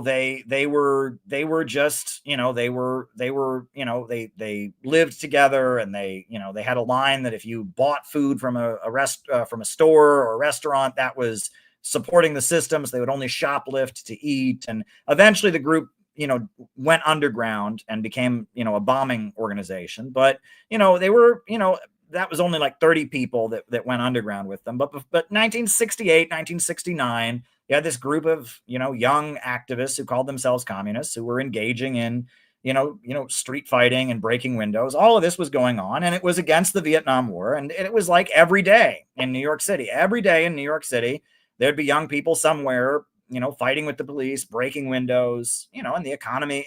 And the U.S. government was trying to control it. Now, what's interesting is that, one way that they really tried to control these things was that was with drugs. There was a building in Lower Manhattan. It was a church. It was legally designated as a church, and it had the words LSD in big letters on the building. And it was called the League for Spiritual Discovery. And it was a church owned by Dr. Timothy Leary. And it was at 24 hours a day. It was open. It never closed. And you could go in there and get acid, LSD. And they were just giving drugs away in mass. In New York City, if you wanted LSD, you could get it. And the League for Spiritual Discovery was this building where they were just giving LSD away for free. And it was run by forces that eventually became the Brotherhood of Eternal Love, which was a drug dealing gang that was, a very important drug gang that was probably connected to the CIA somehow. And, in Greenwich Village, there were drugs being distributed. And I believe to some degree or other, that was to control all these young people. All these young people just hanging out, were breaking windows and opposing the Vietnam War, etc. There were also a number of Eastern mystical religions that came to the United States, right? The Hare Krishna movement, right? It was a religious movement from India, very religious Hindus, right? They came to the United States, and they set up shop and they would recruit these younger people. And there were gurus and Eastern mystical religions, and that was to kind of take these young people away from street fighting and fighting the police. And then there was Woodstock, right? 1969, I believe they had Woodstock, and it was just this big concert. All the famous rock bands performed in upstate New York, and it got all those young people, like hundreds of, how many young people were at Woodstock? I mean, there were many, many thousands of them. It got them out of New York City. How many people at Woodstock? 400,000 people, right? So this is all young hippies, 400,000 people. It got them out of New York City and to a small farming town in upstate New York. And, many people believed Woodstock was some kind of government operation. And apparently, the singers at Woodstock were all flown in on military helicopters. And there was a Hollywood crew there filming everything so they could make the movie of it. And, Woodstock, it very much looked like some kind of CIA something or other. But it got all those young people that were breaking windows and doing things. It got them out of Manhattan. It got them out of New York City, and it got them to some place in upstate New York. And actually, it was quite miserable. Woodstock, it's romanticized. There's this Hollywood, they made this movie about it and all this. But actually, Woodstock was quite awful.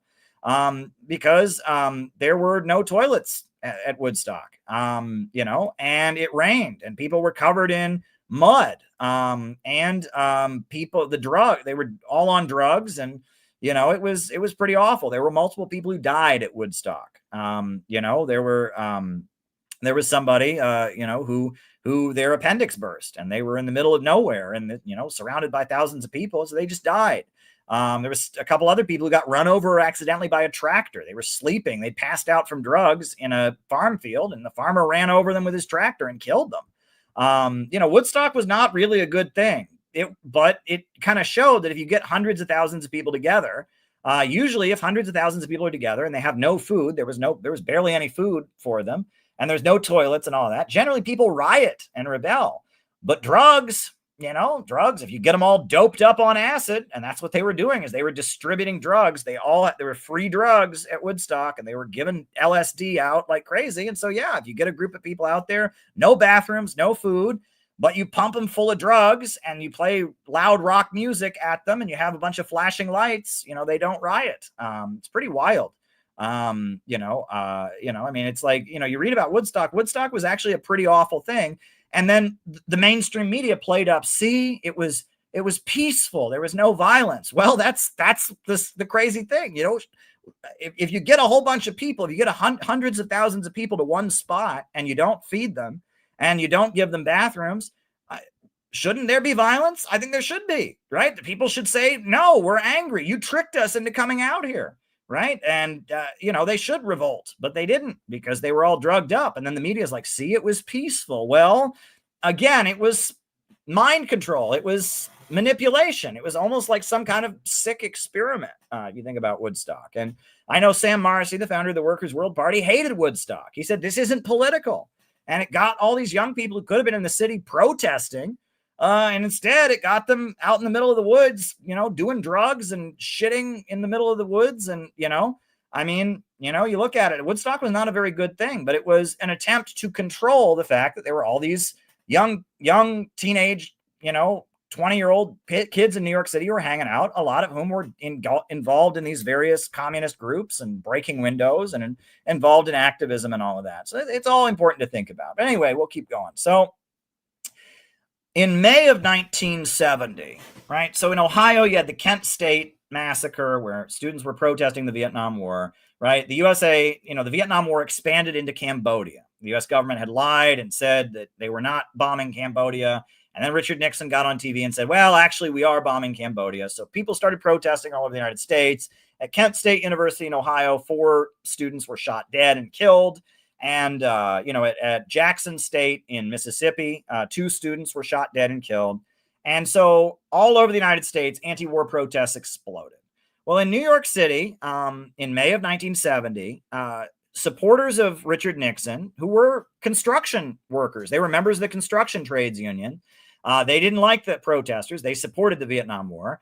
And so they decided they were going to fight back against the protesters. And there was the Hard Hat Riots, where all these construction workers put on their hard hats and they got American flags and they started beating up anti-war protesters. And it was quite scary, but it was basically, you had all these hippies in Greenwich Village, they were just hanging out. And so the hard hats, the construction workers, put on their hats and they had their baseball bats and their construction tools or whatever, crowbars and whatever. And they started marching through the streets of Greenwich Village, beating up any young man who had long hair, beating up anyone with a peace sign on them, and just engaging in violence, right? And it was Richard Nixon. The protest movement was against Richard Nixon. This was Nixon fighting back.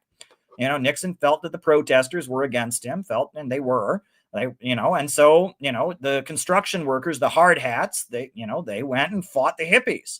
And for a couple months in New York City, anytime there'd be an anti-war protest, anytime there'd be anything left wing, a bunch of construction workers would come and beat the crap out of people. And, I've talked to older leftists that talked about, we were having an anti-war rally. We marched down a street and there was a construction site and all this construction workers started throwing bricks down, and bricks started just falling down on us.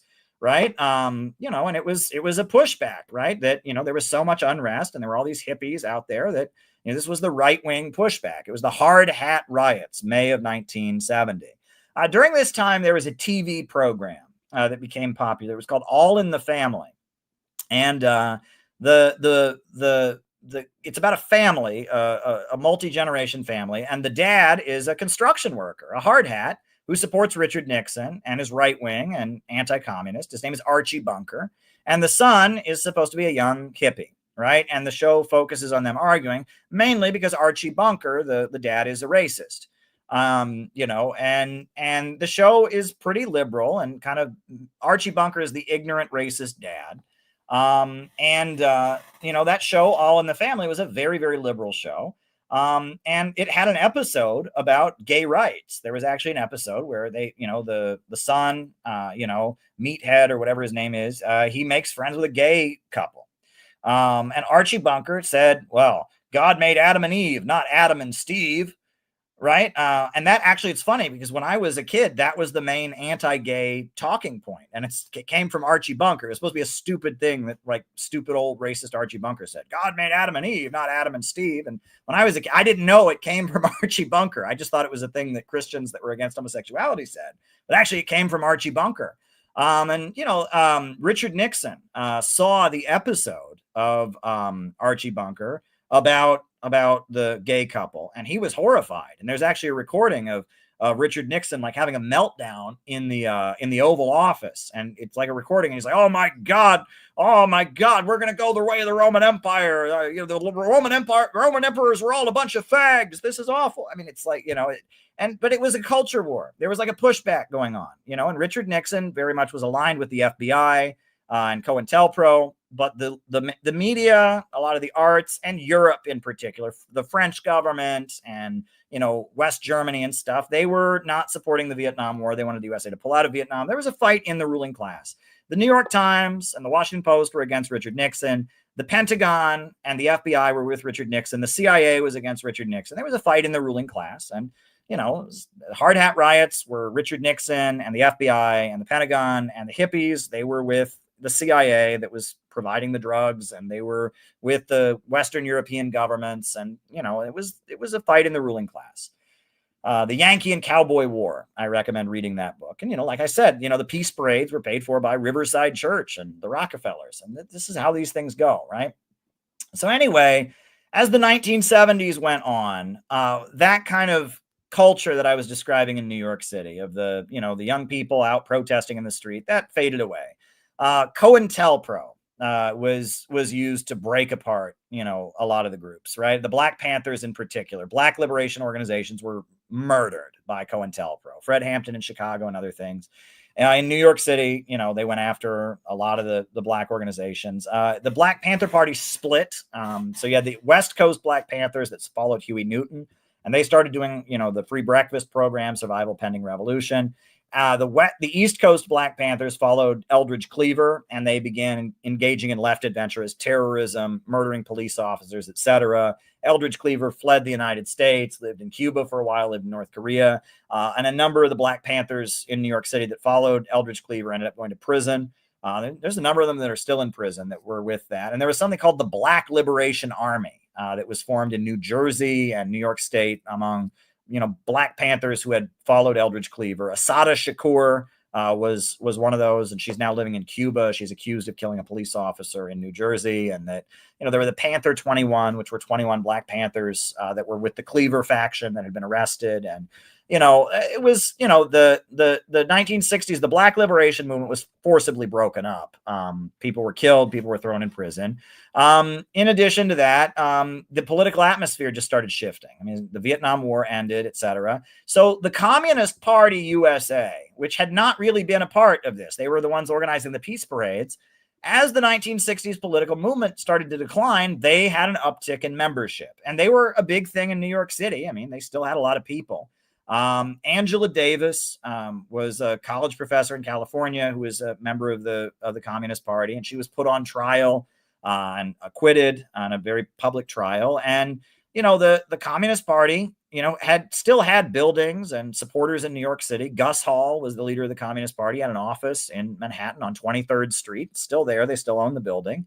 And the Communist Party was the Soviet aligned party. They were the face of communism. And 71, 72, 73, early 70s, they saw a really big uptick in membership. A lot of Black people who admired Angela Davis joined the Communist Party. A lot of former hippies, former Vietnam War protesters joined the Communist Party. And the Communist Party presented themselves as, we're serious, right? All these young people that are breaking windows and doing all that. We're a mature, serious organization. And there was a serious uptick in Communist Party membership during these years. And the Communist Party was the U.S. wing of the Soviet Union. I mean, they were the Soviet-aligned camp. There was also the new communist movement. So a lot of these people who'd gotten involved in protesting the Vietnam War or gotten involved in the Black liberation movement, they joined Maoist communist groups, right? Because there was all these attempts to form a new communist party that was aligned with China. So the new communist movement was orienting people to get jobs in factories. They weren't trying to organize street protests and break windows. They were trying to get people to get jobs in factories, which was, that made sense, right? They said, look, that the political upsurge of the late 60s and early 70s, this wasn't a real movement. Most Americans didn't support it. You saw the hard hat riots. Average Americans didn't support it. It was college-aged young people and the Black community, but the bulk of the American population didn't want to hear it. And so the Revolutionary Youth Movement, too, which eventually gave birth to many different groups, the Communist Workers' Party, the Communist Labor Party, the October League, the Revolutionary Union, which became the Revolutionary Communist Party, they were orienting their members to get jobs in factories. And so, that's what they were doing. And those groups had a presence in New York City, but they were not organizing street protests to fight with the police. They were getting people to get jobs in factories. They were trying to form shop nuclei, etc. There were a lot of new religious movements that emerged during these years, right? I mentioned that the gurus and all of that, but the Unification Church, right? The New Yorker Hotel, which was, had been an iconic New York City site. It was bought by Reverend Sun Myung Moon, who was an anti-communist. And they began recruiting young people to join the Unification Church and not be communists, but to join this religious anti-communist movement from South Korea. And, they were recruiting people who, a lot of these young people who were just hanging out and ended up joining Reverend Sun Myung Moon. The Hare Krishna movement started recruiting people, Scientology. And you had a wave of like other groups that emerged that were recruiting these people. They weren't getting involved in communist groups, right? On top of that, there was drug blowback. All right. So the 1960s had been a big drug culture. Drugs had been everywhere, right? It was doing drugs. Like I said, smoke dope, get high, all the cops are going to die. Well, after a few years, people started seeing, their relatives become heroin addicts and have their lives destroyed. There was a wave of heroin addiction, mainly coming from Vietnam, because there's a lot of heroin that's grown in Southeast Asia. And so you saw a wave of people becoming drug addicts. People dying from drug overdoses.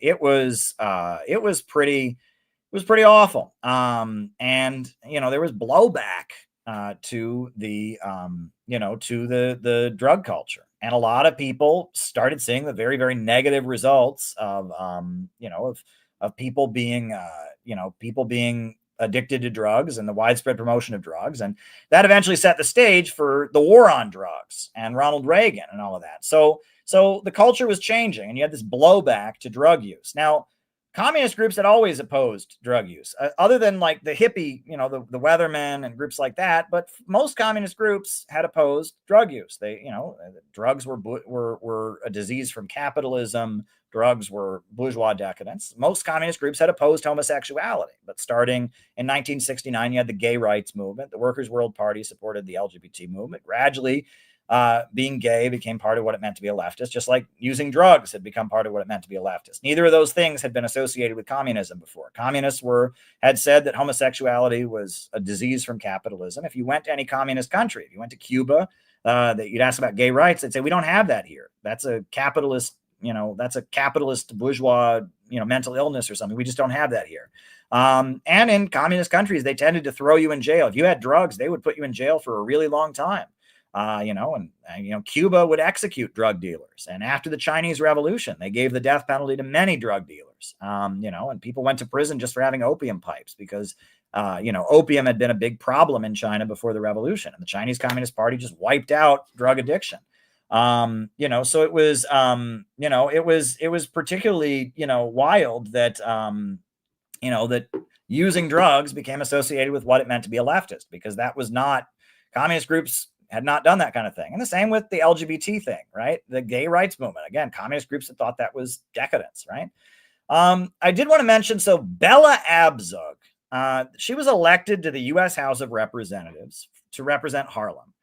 And she was not a Communist Party member, but she had been the main lawyer for the Civil Rights Congress, which was the communist aligned Black activist group in the 50s, before Martin Luther King Jr. even, right? In the early 50s, late 40s. The Civil Rights Congress was an organization that worked to oppose Jim Crow segregation. And Bella Abzug had been their lawyer. And she was, a trial lawyer who stuck up for Black people in Southern Jim Crow courts. And she was never a member of the Communist Party, but she was from a family that was communist aligned. And she ended up, she was a feminist, and she ran for Congress. And from 1970 to 1977, she represented Manhattan, in the U.S. House of Representatives. And she was from a communist family. And she really emphasized feminism. She was really into feminism, and she was in favor of, de-escalating nuclear arms race. She was against the Vietnam War, etc. But she was a Zionist. She was a super Zionist. Israel could do nothing wrong as far as she was concerned. And that points to how things got even more interesting, right? Because the Jewish American community was largely against the Vietnam War, largely thought McCarthyism was anti-Semitic, but the Jewish community overwhelmingly supported Israel. Bella Abzug supported Israel, right? So as the 1960s and 70s started winding down, right, the Black Panthers had been smashed, but there was an upsurge of Black nationalism, right? Black nationalism, the Black Panthers were Black nationalist Marxists, but there were other Black nationalist groups like the Nation of Islam, like the New African Republic, the Republic of New Africa, etc. And black nationalism was growing in popularity. The Nation of Islam had been dissolved in 1975 and become Sunni Muslims. But in 1978, Louis Farrakhan relaunched the Nation of Islam. And the Nation of Islam became popular. And in 1984, Jesse Jackson ran for president. And he ran for president. Jesse Jackson, his campaign when he ran for president was largely it was about as pro-communist as you could be in the Democrat Party, right? He wanted to end apartheid in South Africa. He wanted to support the Palestinians, and he opposed Israel. He wanted free health care. He wanted to end the nuclear arms race. He wanted a better relationship with Cuba. And Jesse Jackson, had worked closely with Martin Luther King Jr., and he met with Minister Louis Farrakhan in the Nation of Islam. And a lot of black nationalists and a lot of communists supported Jesse Jackson when he ran for president of the United States in 1984. Well, what happened? Jesse Jackson was caught, on an audio tape using anti-Semitic language. He referred to New York City, or this is a slideshow about the history of communism in New York City. He referred to New York City as, quote, Jaime Town, right? Jaime is a slur for Jews. And he was running for president. He said that New York City was, quote, Jaime Town.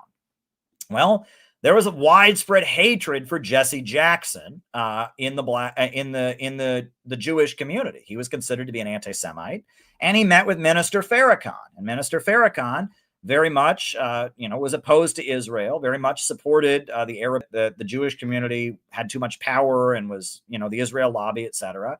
And so there started to be a wave of mobilization of Jewish Americans against black nationalism. And that in New York City, you have a lot of black people and you have a lot of Jews. And that really took effect. And kind of the climax of that in New York City was what was called the Crown Heights riots in 1991. And I'll get to that.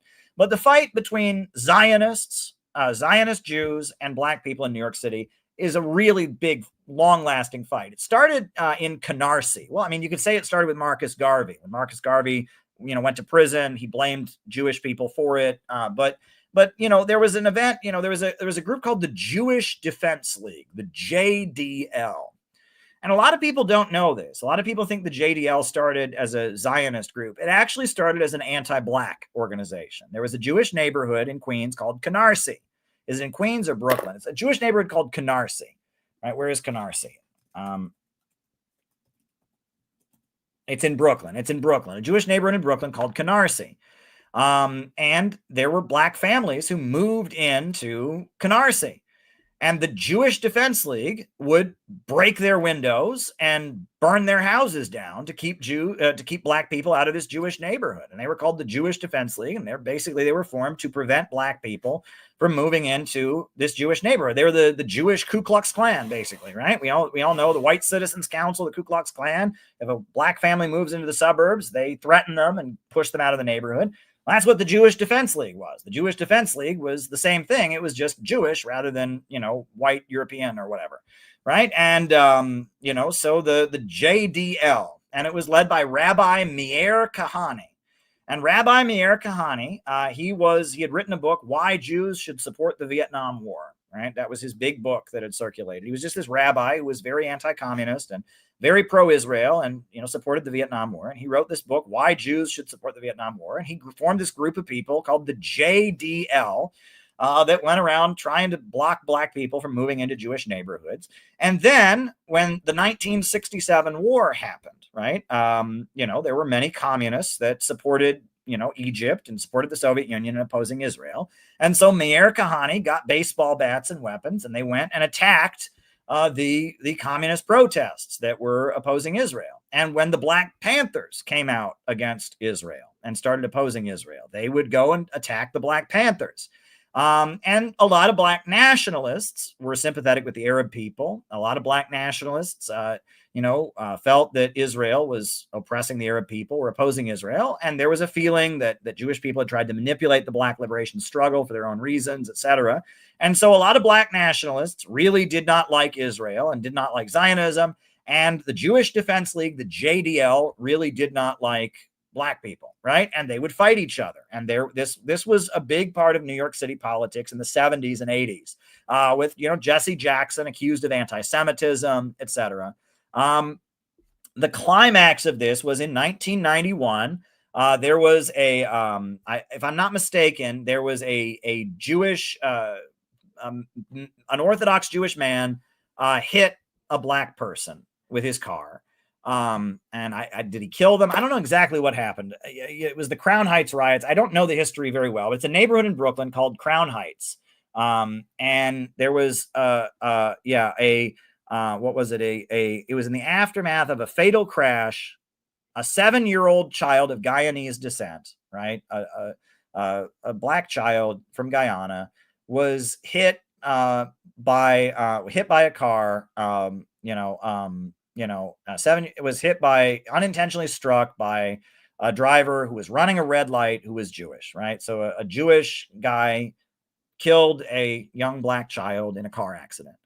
And in Crown Heights, the black community and the Jewish community started fighting with each other. And it was ugly. I mean, it was 3 days of violence in the streets of Brooklyn between black people and Jewish people. It was very intense. At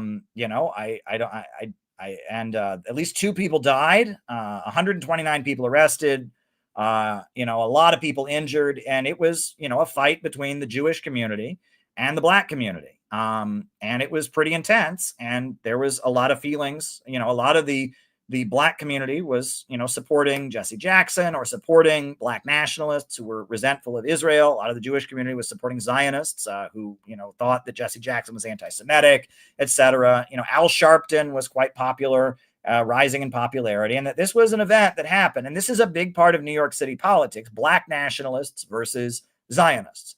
And communists generally supported the black nationalists, not always, right? Not always, right? The Communist Party tended to be pretty sympathetic to the Zionists, and various Trotskyist groups tended to condemn the black nationalists, but like the Workers' World Party, various communist groups, the feeling was generally you should support black people and that black nationalism is a progressive anti-imperialist thing.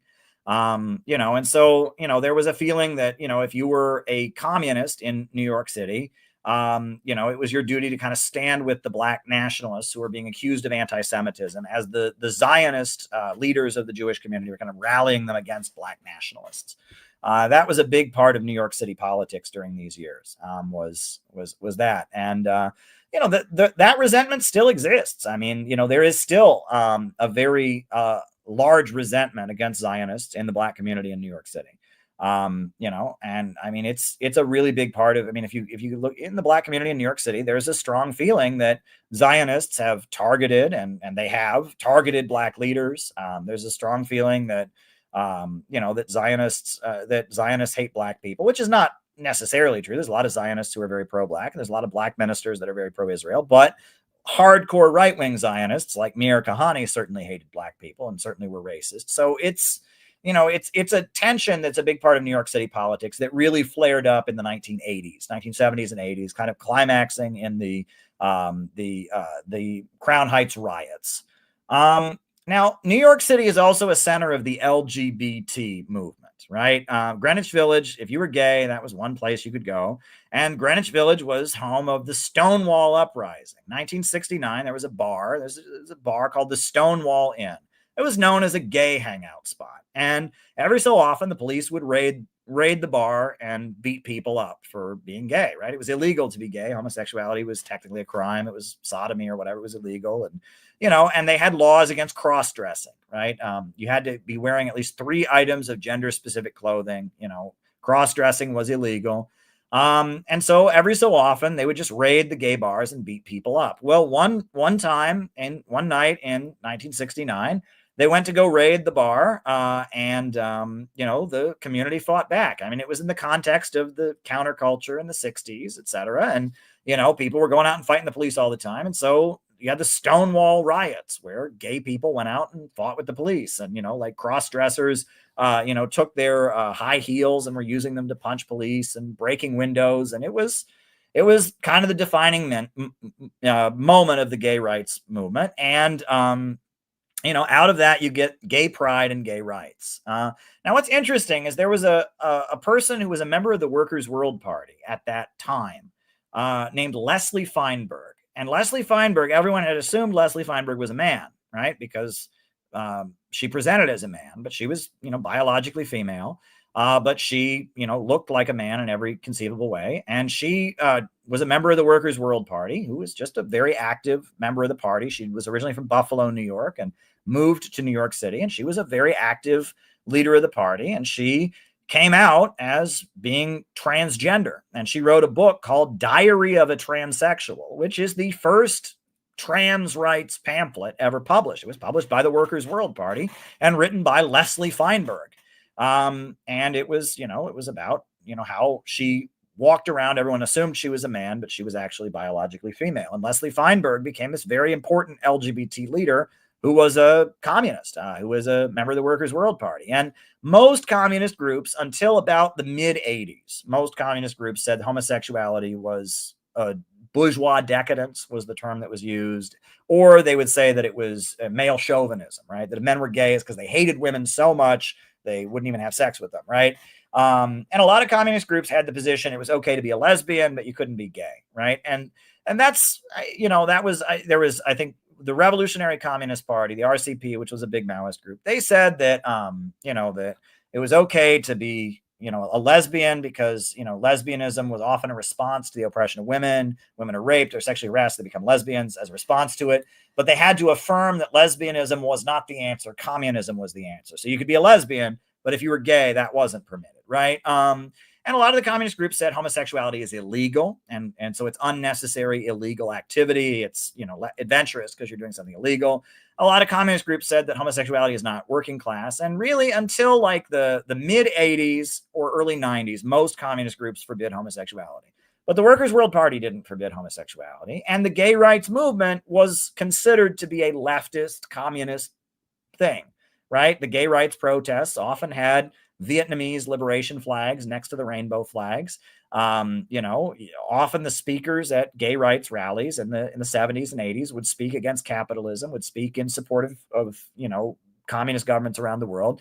And gay rights and communism were kind of linked to each other, even though most communist groups didn't officially agree with that. And communist governments generally didn't agree with that. It was kind of a weird thing, but it was just because gay rights people were protesters. They were left-wing protesters that were against, the prevailing moral code or whatever. And communists were also protesters that were against the prevailing moral code. The two of them, went hand in hand, and they started having gay pride marches in New York City every year. And those marches were very controversial, and the police would go and beat up everybody, or, it was considered quite a controversial thing. But New York City was kind of, one of the gay, hubs. San Francisco and New York City were the two centers of homosexuality in the country. And, Greenwich Village is notoriously gay. So is Chelsea. And so every year they called them gay pride marches. And eventually they just turned into gay pride parades, which were more festive and carnival. And now it happens every year, and it's like an institution, right?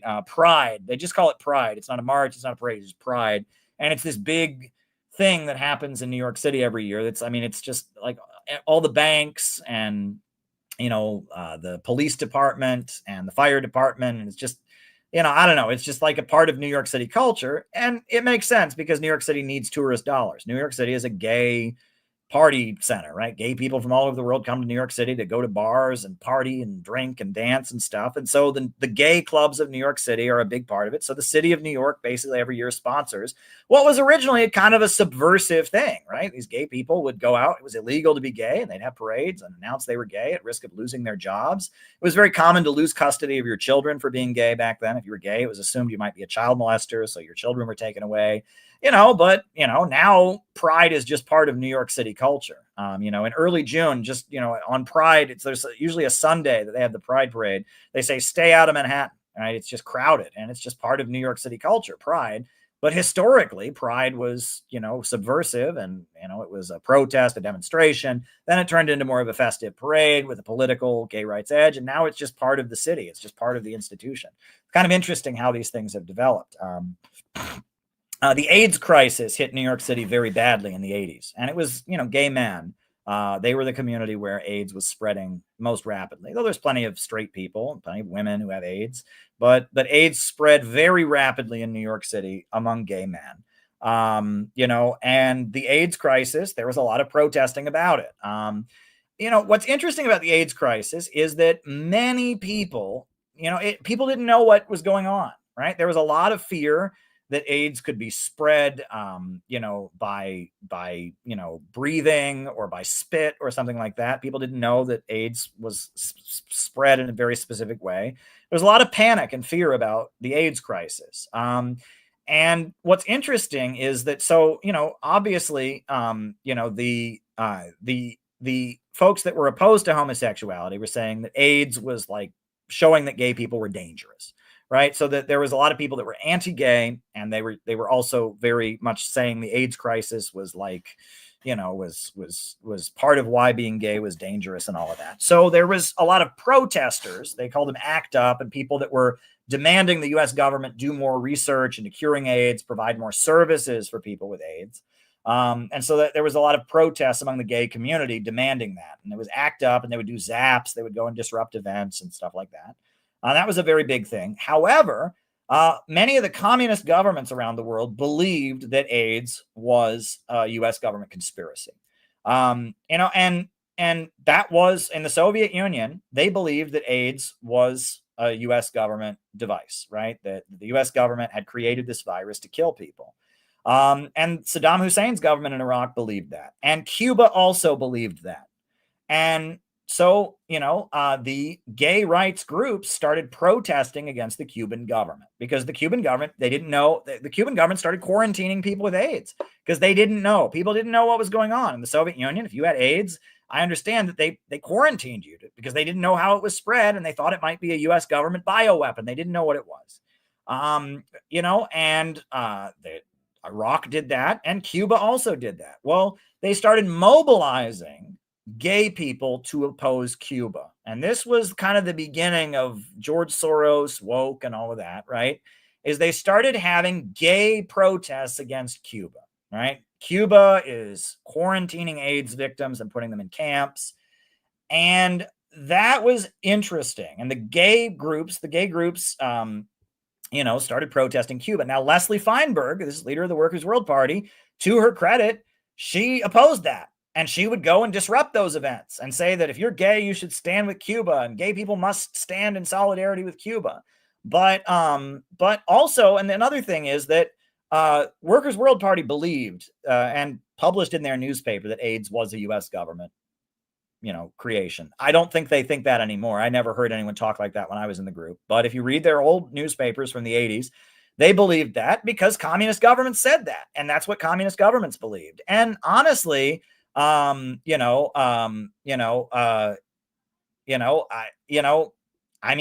could be. I'm not saying it's not. I don't know where the AIDS virus came from, but that was widely believed by communist governments. It was widely believed by AIDS activists, but yet, it was a weird time where communist governments were quarantining people with AIDS because they didn't know how it was spread, and so gay activists were protesting against communist governments, and there was a lot of confusion.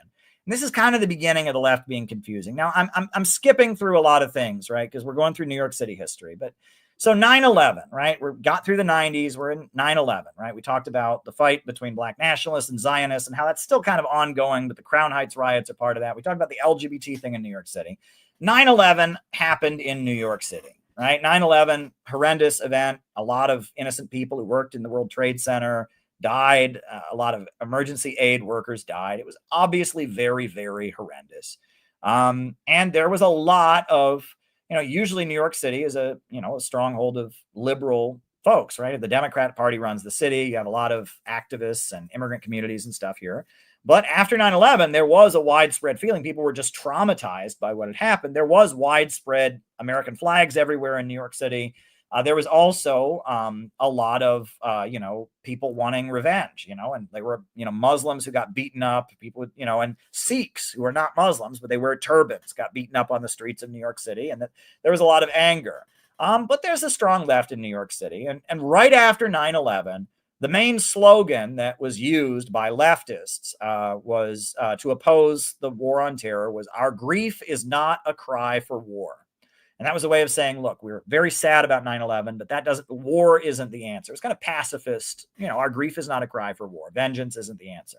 Now, one interesting thing that happened after 9/11 that relates to communist politics in New York City is that there was a Port Authority worker who died on 9/11. And his son was named Jeremy Glick. And Jeremy Glick was not a member, but a friend of the Revolutionary Communist Party, the RCP. And so as the USA invaded Afghanistan and was starting to invade Iraq, the Revolutionary Communist Party took out an ad in the New York Times. They formed an anti-war group called Not in Our Name. And they had celebrities sign it, Barbara Kingsolver and Susan Sarandon, Sean Penn, all the kind of liberal celebrities signed this ad that the RCP created called Not in Our Name. Well, Jeremy Glick, whose father died on 9/11, who was a Port Authority worker, Jeremy Glick, who was a communist, I don't think he was a member, but a friend of the Revolutionary Communist Party, like a Maoist communist. His father died on 9/11. And he said, look, even though my father died on 9/11, I oppose invading Afghanistan. I don't think it's right to invade Afghanistan. He signed the ad. Well, Bill O'Reilly, the Fox News host, heard about this and invited him on the show. Now, keep in mind, this was 2 months after this young man's dad died on 9/11. Jeremy Glick is a young man. He's in his 20s. His father had just died on 9/11 as a Port Authority worker. So this is the segment where Bill O'Reilly invited him on his show 2 months after his father's death. Watch this. Isn't his position illegitimately by neglect? Here we go. You were the only one. I was surprised. And the reason I was surprised is that this ad equates the United States with the terrorists. And I was offended by that. Well, you say, I remember earlier you said it was a moral equivalency, and it's actually a material equivalency. And just to back up for a second about your surprise, I'm actually shocked that you're surprised. If you think about it, our current president, who I feel and many feel is in his position illegitimately by neglecting the voices of Afro-Americans and the Florida coup, which actually somebody got impeached for during the Reconstruction period. Our current president now inherited a legacy from his father and inherited a political legacy that's responsible for training militarily, economically, and situating geopolitically the parties involved in the alleged assassination and murder of my father and countless of thousands of others. So I don't see why it's so surprising for you to think that I would come back and want to support it. It is surprising, and I'll tell you why. I'll tell you why it's surprising. You are mouthing a far-left position that is a marginal position in the society, which you're entitled to. Right. You're entitled to it, all right? But you see, even I'm sure your beliefs are sincere, but what upsets me is I don't think your father would be approving of this. Well, actually, my father thought that Bush's presidency was illegitimate. Maybe he did, but I don't think he'd be equating this country as a terrorist nation. Well, I wasn't saying that it was necessarily like that. What I'm saying is that in 6 months before the Soviet invasion in Afghanistan, starting in the Carter administration and continuing escalating as Bush's father was head of the CIA, we recruited 100,000 radical mujahideen to combat a democratic government in Afghanistan, the Taraki government. I don't want to debate world politics. Well, why not? Because number one, I don't really care what you think. Well, okay. But you do care because the reason why you care is because you evoke 9/11 to rationalize. Let me finish. You evoke 9/11 to rationalize everything from domestic plunder to imperialist aggression worldwide. You evoke sympathy with the 9/11 family. That's a bunch of crap. So I've done more for the 9/11 families, by their own admission. I've done more for them than you will ever hope to do. Okay. So you keep your mouth shut. Well, you're not exploiting those people. You're not representing. And I never represent you. You know why? Why? Because you have a warped view of this world and a warped view of this country. Well, explain that. Let me give you an example. No, I'm not going to debate this with you. Well, let me give you an example of parallel experience. No, on September 14th. Here's the record, all right? You didn't support the action against Afghanistan to remove the Taliban. You were against it. Why would I want to brutalize and further punish the people in Afghanistan? Who killed your father? The people in Afghanistan didn't kill my father. Sure they did. The Al-Qaeda people were trained there. The Al-Qaeda people? What about See, I'm more angry about it than you are. So what about George Bush? What about George Bush? He had nothing to do with it. The director, senior, as director. He had nothing to do with it. The people that trained 100,000 mujahideen who were... I hope your mom isn't watching this. I hope your mother is not watching this. Because you... That's it. I'm not going to say any more. Okay. In respect for your father... September 14th, you want to know what I was doing? Shut up. In respect for your father, who was a Port Authority worker, fine American who got killed unnecessarily by barbarians. By radical extremists trained by this government. Respect not for the him. people of America, I'm not the people, the ruling class, the small minority. Cut his mic. I'm not going to dress you down anymore, out of respect for your father. We'll be back in a moment with more. We're done? We're done.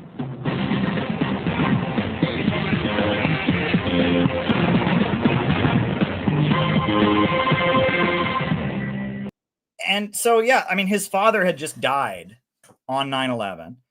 And he was on there saying, look, the U.S. government are the ones that created al-Qaeda. They trained them to fight in Afghanistan. And so I don't think we should invade, Afghanistan. The U.S. government has been training al-Qaeda terrorists. And Bill O'Reilly was just so angry, and that was certainly a moment. What's particularly interesting about that is Bill O'Reilly has like a New York City persona, right? His last name is O'Reilly. It's an Irish last name. And he claims he grew up in New York City, and he has this kind of like New York City working class accent kind of. And it's very much like his persona is like, I'm a working class New York City guy, right? Like he's trying to be like a hard hat, like a construction worker, right? And many people have pointed out that's not actually true. Like Bill O'Reilly didn't grow up in New York City. He grew up in like Long Island and like suburban wealth and, all of that. But that moment was pretty big because that's New York, that guy, his father had just died and he's shouting at him, cut his mic, shut up. It's like this guy's father has just died on 9/11 and he's saying things that are true about 9/11, right? He's saying things about al-Qaeda and the origins of al-Qaeda and about Afghanistan. And he's just cutting him off. And that was a crazy moment, but that young guy, I don't know where he is now, but he was clearly like a communist. I don't think he was like friendly with the Revolutionary Communist Party, signed their ad. He got on national TV, and a lot of liberals actually went after Bill O'Reilly for that interview because they're like, this guy's father has just died and he disagrees with you about the war in Afghanistan. And you're going to talk to him that way. So that was a particularly important moment. So, after the USA invaded Afghanistan, the Answer Coalition was formed. Act Now, Stop War, End Racism. It was formed by the Workers' World Party. Eventually, the people who ran the Answer Coalition eventually broke away and formed the Party of Socialism and Liberation, PSL. People then, shortly afterwards, the Communist Party USA formed the United for Peace and Justice, headed by Judith LeBlanc, who is a member of the CPUSA, and also Leslie Kagan, who's part of the Committees of Correspondence. It was Democratic Socialists of America, Communist Party USA, and DSA. They formed United for Peace and Justice. And then the RCP, they formed their own group called Not in Our Name. Which was technically part of United for Peace and Justice, but it was really their own thing. They had their own rallies. They had their own ads that celebrities signed. That was the anti-Iraq war movement. What is particularly interesting is that because 9/11 had happened in New York City, and because Rudy Giuliani, a Republican, was mayor of New York City, in 2004, because Bush was running on a platform of, I'm fighting the war on terror, they had the Republican National Convention in New York City, in Madison Square Garden. That was obviously, there's a lot of liberals. New York City is a Democrat Party city, a lot of liberals here, a lot of anti-war protesters. That was something that there was a lot of protesting against. And there were a lot of big protests against the Republican National Convention in New York City.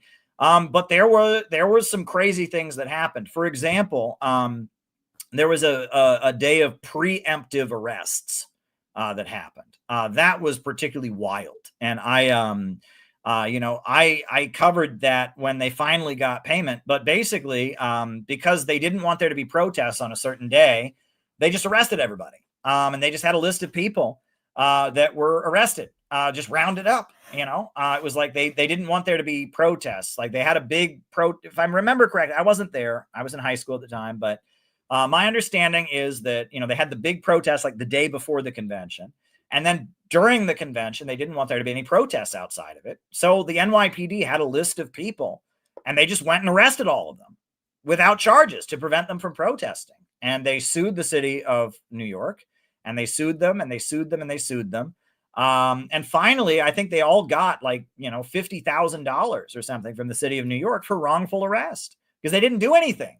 They just, but the New York City Police Department didn't want them to be protesting during the convention because they thought it would hurt the Republicans. It would hurt the Republicans' image or something, and it was completely illegal, completely unconstitutional. You can't just go round up people who haven't committed a crime because you're afraid they might commit a crime.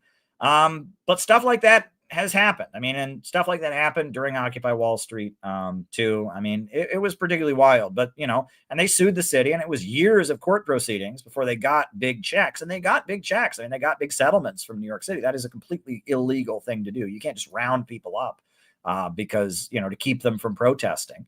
But that's what they did, to stop the protests against the Republican National Convention. Now, 2008, you had the financial crisis, right? Wall Street, crashes. 2008, Wall Street is the center of that. That's an iconic image that was popular of like somebody outside the New York Stock Exchange. The sign says "Jump, you fuckers." And there were protests against, Bloomberg was the mayor of New York City at the time. He wasn't a Republican, but he wasn't a Democrat either. Mayor Bloomberg. And there were a lot of cuts in the city budget after the 2008 financial crisis. They closed a number of fire departments in the city. They closed a number of hospitals. They closed some schools. Some schools were shut down. There were budget cuts. So what the communist groups did is they formed a coalition called New Yorkers Against Budget Cuts. Now, this is when I came to New York City. And so the communist groups were involved with the teachers' unions and with the public employees' unions, and they wanted to protest against the cuts in public services. And so the communist groups, with some money from the teachers' unions, and it was the International Socialist Organization, the Trotskyites, the ISO, it was Socialist Alternative, it was the Workers' World Party that I was part of, it was, there were some Maoist groups or whatever, and we all did this thing called Bloombergville. And I'm going to show some of this video. I might stop it before I come on because I don't want to get embarrassed. But, it was basically the rehearsal for Occupy Wall Street. Occupy Wall Street happened later that summer. This was the summer of 2011, right? The Arab Spring was happening, in Egypt and all that. And so to oppose budget cuts, the teachers' unions and the communist groups, they picked a corner in Lower Manhattan. It's funny, I pass that corner all the time. And I'm like, yeah, that was the corner where we slept. Right. And they set up tents and they had this street corner in Manhattan that they occupied. It was like Occupy Wall Street, take one. What's interesting about it is it got almost no coverage. There was like no media coverage of it whatsoever. Right. Occupy Wall Street was on the news 24/7. But this, like, Democracy Now! Covered it on the last day. That was it. But it was for a good month at least. They occupied Lower Manhattan. They had like an encampment, an all day 24/7 encampment run by the socialist groups. And I was part of it. I slept there. I worked at the insurance company, but I slept there on the weekends, and I went there and sold newspapers and talked to people. And the summer of 2011, when I had long hair and a beard, I'd first moved to this city. I spent many nights at Bloombergville. And I'm going to show you some video from that. I may stop it before I come on because I don't want to get embarrassed, but this was Bloombergville. I think this is video from the last day, the day that the teachers' unions came out, and they had like the last big, hurrah. Like, they had a big rally there that got very, very intense. Here we go.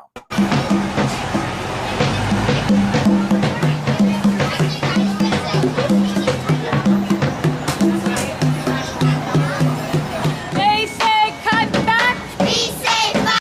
Giuliani was the federal capitalistic system, and the market is a landlord's market.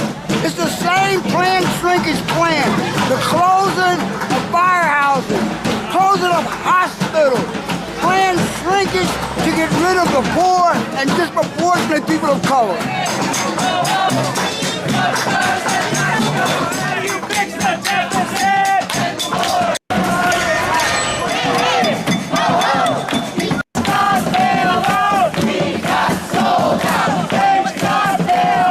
And it was, I'm not going to show any more of that because I'm kind of embarrassed, honestly, and those days were very strange, and politically I've kind of moved on, but it was this big mobilization. Occupy Wall Street happened after Bloombergville, and Occupy Wall Street was a media frenzy. I was there at the first General Assembly of Occupy Wall Street, August 2nd, 2011.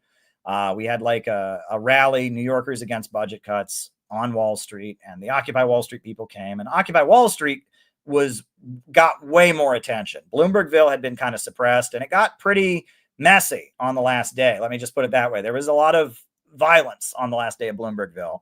A lot of, fist fighting, and and it got really intense that day. That there were thousands of high school kids there and teachers unions, and it got rough on the last day. A number of people got arrested and stuff, and then that kind of set the stage for Occupy Wall Street. And I don't know. When you talk about like the woke left, right? After Occupy Wall Street, you then had the beginning of the Trayvon Martin protests, and that's when around 2013, 2014, wokeism really had the upper hand, right? Occupy Wall Street, it was the 99% and the 1%, right? The ultra rich 1% and the 99%. And even at Occupy Wall Street, people were saying, well, that's racist because, all the 99% are not equal. There's people that are black. There's people that are transgender. There's, and that Occupy Wall Street was at least some attempt at some kind of populism. But even that was too not woke. And the wokeification of communist groups really started and escalated after Occupy Wall Street. Occupy Wall Street was kind of the last hurrah of anything that sounds at all like, communism, in my opinion, right? I mean, there are still groups out there doing what they do, but, really a sign that communism in New York City is over, is in 1975, in the aftermath of the 60s upsurge, there was something in New York City called the Brecht Forum that was formed. And it was like a center for studying Marxism, where they just had classes about Marxism. It was called the Brecht Forum. And it was just like a communist. They had a lot of books there. They had the complete works of Stalin, and they had classes about Mao and classes about all kinds of stuff. And they were just a space. It was just called the Brecht Forum. And I went to classes there when I first came to New York City. I went to a class on the Mau Mau uprising in Kenya, where I learned a lot. It was actually very interesting. And, the Brecht Forum was pretty neat. But, 2014, the Brecht Forum just shut down because nobody wanted to hear it. I mean, leftism was about being woke. It wasn't about communism anymore.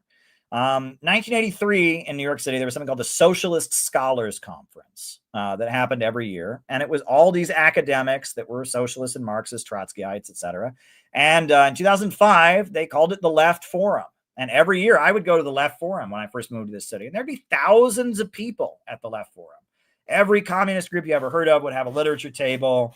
And there would be, Maoists and Trotskyites and anarchists and all kinds of people handing out flyers, and there'd be speakers, and people would disrupt the speakers. And, after Occupy Wall Street, Michael Moore was the big speaker at the Left Forum. And he he mentioned the Revolutionary Communist Party and the Workers' World Party in his speech. And he led all the people from the Left Forum to march down to the space where Occupy Wall Street was, which was just a few blocks away. And there was like a fight with the police, kind of a scuffle. And that's when Cecily McMillan got arrested, and all kinds of stuff was happening, right? The Left Forum was the place to be. Well, the Left Forum, now it's nothing. I mean, you go to the Left Forum, it's a Jacobin meetup. There's a few hundred people there, right? I mean, I remember when the Left Forum got 5,000, 10,000, 20,000 people there. The Left Forum now, there's a few hundred people, and they're all in DSA, and they read Jacobin.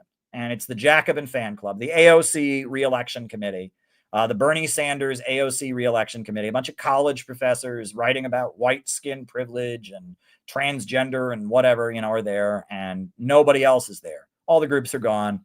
And so the reason I wanted to, what really occurred to me, the reason I wanted to do this presentation, I started out, it's called All That Is Solid. All that is solid melts into air, right? I just took you from 100 years of New York City history. I took you from the foreign language federations of the Communist Party, the garment workers unions. I talked about, the guy who was arrested for blasphemy laws, the unemployment councils, the Trotskyites. I took you into the 1950s and McCarthyism and the peace parades of the Rockefellers. We went up into the hippie counterculture of the 60s, the yippies, the new communist movement, black nationalism, the LGBT thing, all the way up to the Iraq War protest stuff, and all the way right up to today and the Occupy Wall Street and all this. Why are all of these things the same? What do any of these things have to do with each other? Right? This presentation is about communism in New York City. What in the world does a Lithuanian foreign language federation organizing garment workers for a union have to do with ACT UP, Fight AIDS, have to do with Bloomberg. There's certain vague principles opposing war, but nowadays the woke people are the biggest supporter of war. They want war with Russia more than anybody. They fundraise for Ukraine, weapons to Ukraine, right? So I guess there's like opposing war kind of, but not anymore. The woke people that everyone thinks are communists and the communist groups that do the woke thing, they don't oppose war. They're the biggest enemies of Russia you ever heard of. The Communist Party ran an article on their website saying that NATO was a bigger threat, or that Russia was a bigger threat than NATO. Written by John Bechtel, one of their leaders, right? So, what is that? I mean, it's LGBT. Well, the communist groups opposed the LGBT stuff until the 80s, till the 90s. Black nationalism, well, communist groups tend to, their position on black nationalism is nuanced, right? And I told you the Communist Party was very opposed, and the Nation of Islam was their rival. I mean, what I'm trying to get you to understand here is that the fact that the Center for Political Innovation doesn't use the communist label anymore is fine, because what words mean changes over time. And I just walked you through 100 years of things that call themselves communism in New York City that are all unique. What the Communist Party did in the 1930s, what the peace parades and the Coalition for an Anti-Imperialist Movement did in the 1960s, what the Weathermen did in the 1960s and 70s, what the LGBT people and the people supporting Jesse Jackson did, what Jeremy Glick did with Bill, that is not all the same thing.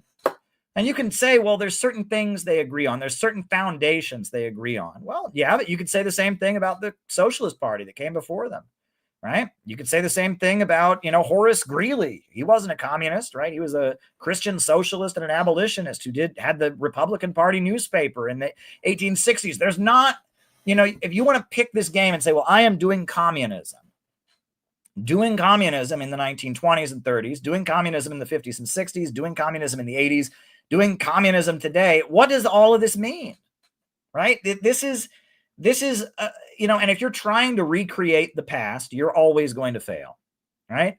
I am not trying to recreate the 1930s. I'm not trying to recreate the 1970s. I'm not trying to recreate the 1990s. I'm telling you that what we need now in our time is we need a movement that mobilizes the American people to demand a government of action that fights for working families, that opposes the danger of a new world war, that opposes the march toward a low-wage police state. We need a mass movement in this country that says the only future America is going to have is multipolarity, making friends with China, making friends with Russia, making friends with Iran and North Korea and Cuba.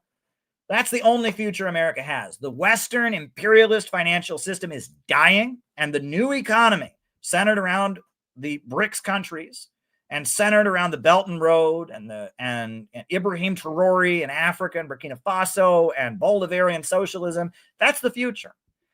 And we need a mass movement of American people from ordinary small towns, from big cities, black, white, Arab, Asian, Latino. We need a mass movement of American people from all different backgrounds who will mobilize to demand we have a government that kicks Wall Street's ass and builds this country.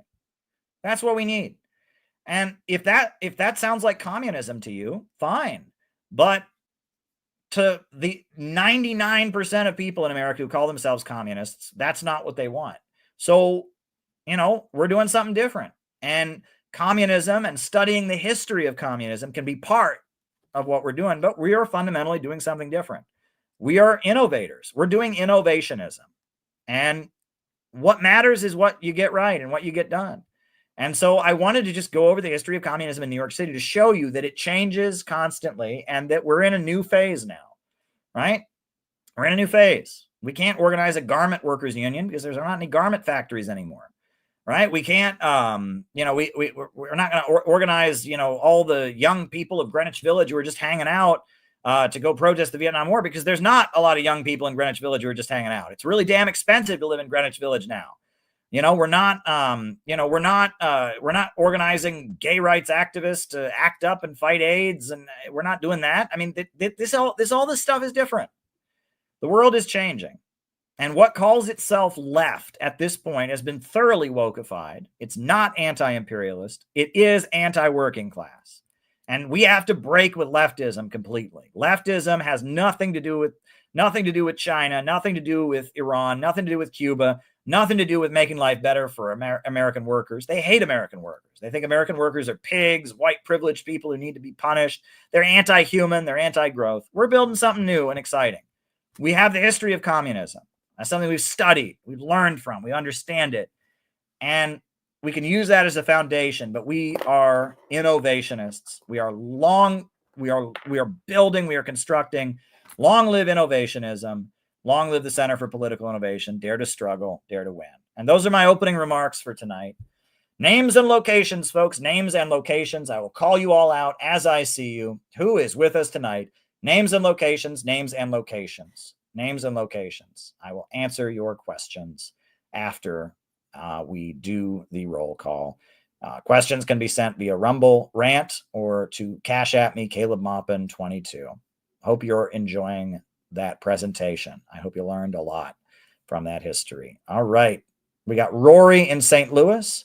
We got Penny in Minnesota. We got Luca in Singapore, Jenny in Cincinnati, Jacob in Wisconsin, Ian Chester in England. Welcome.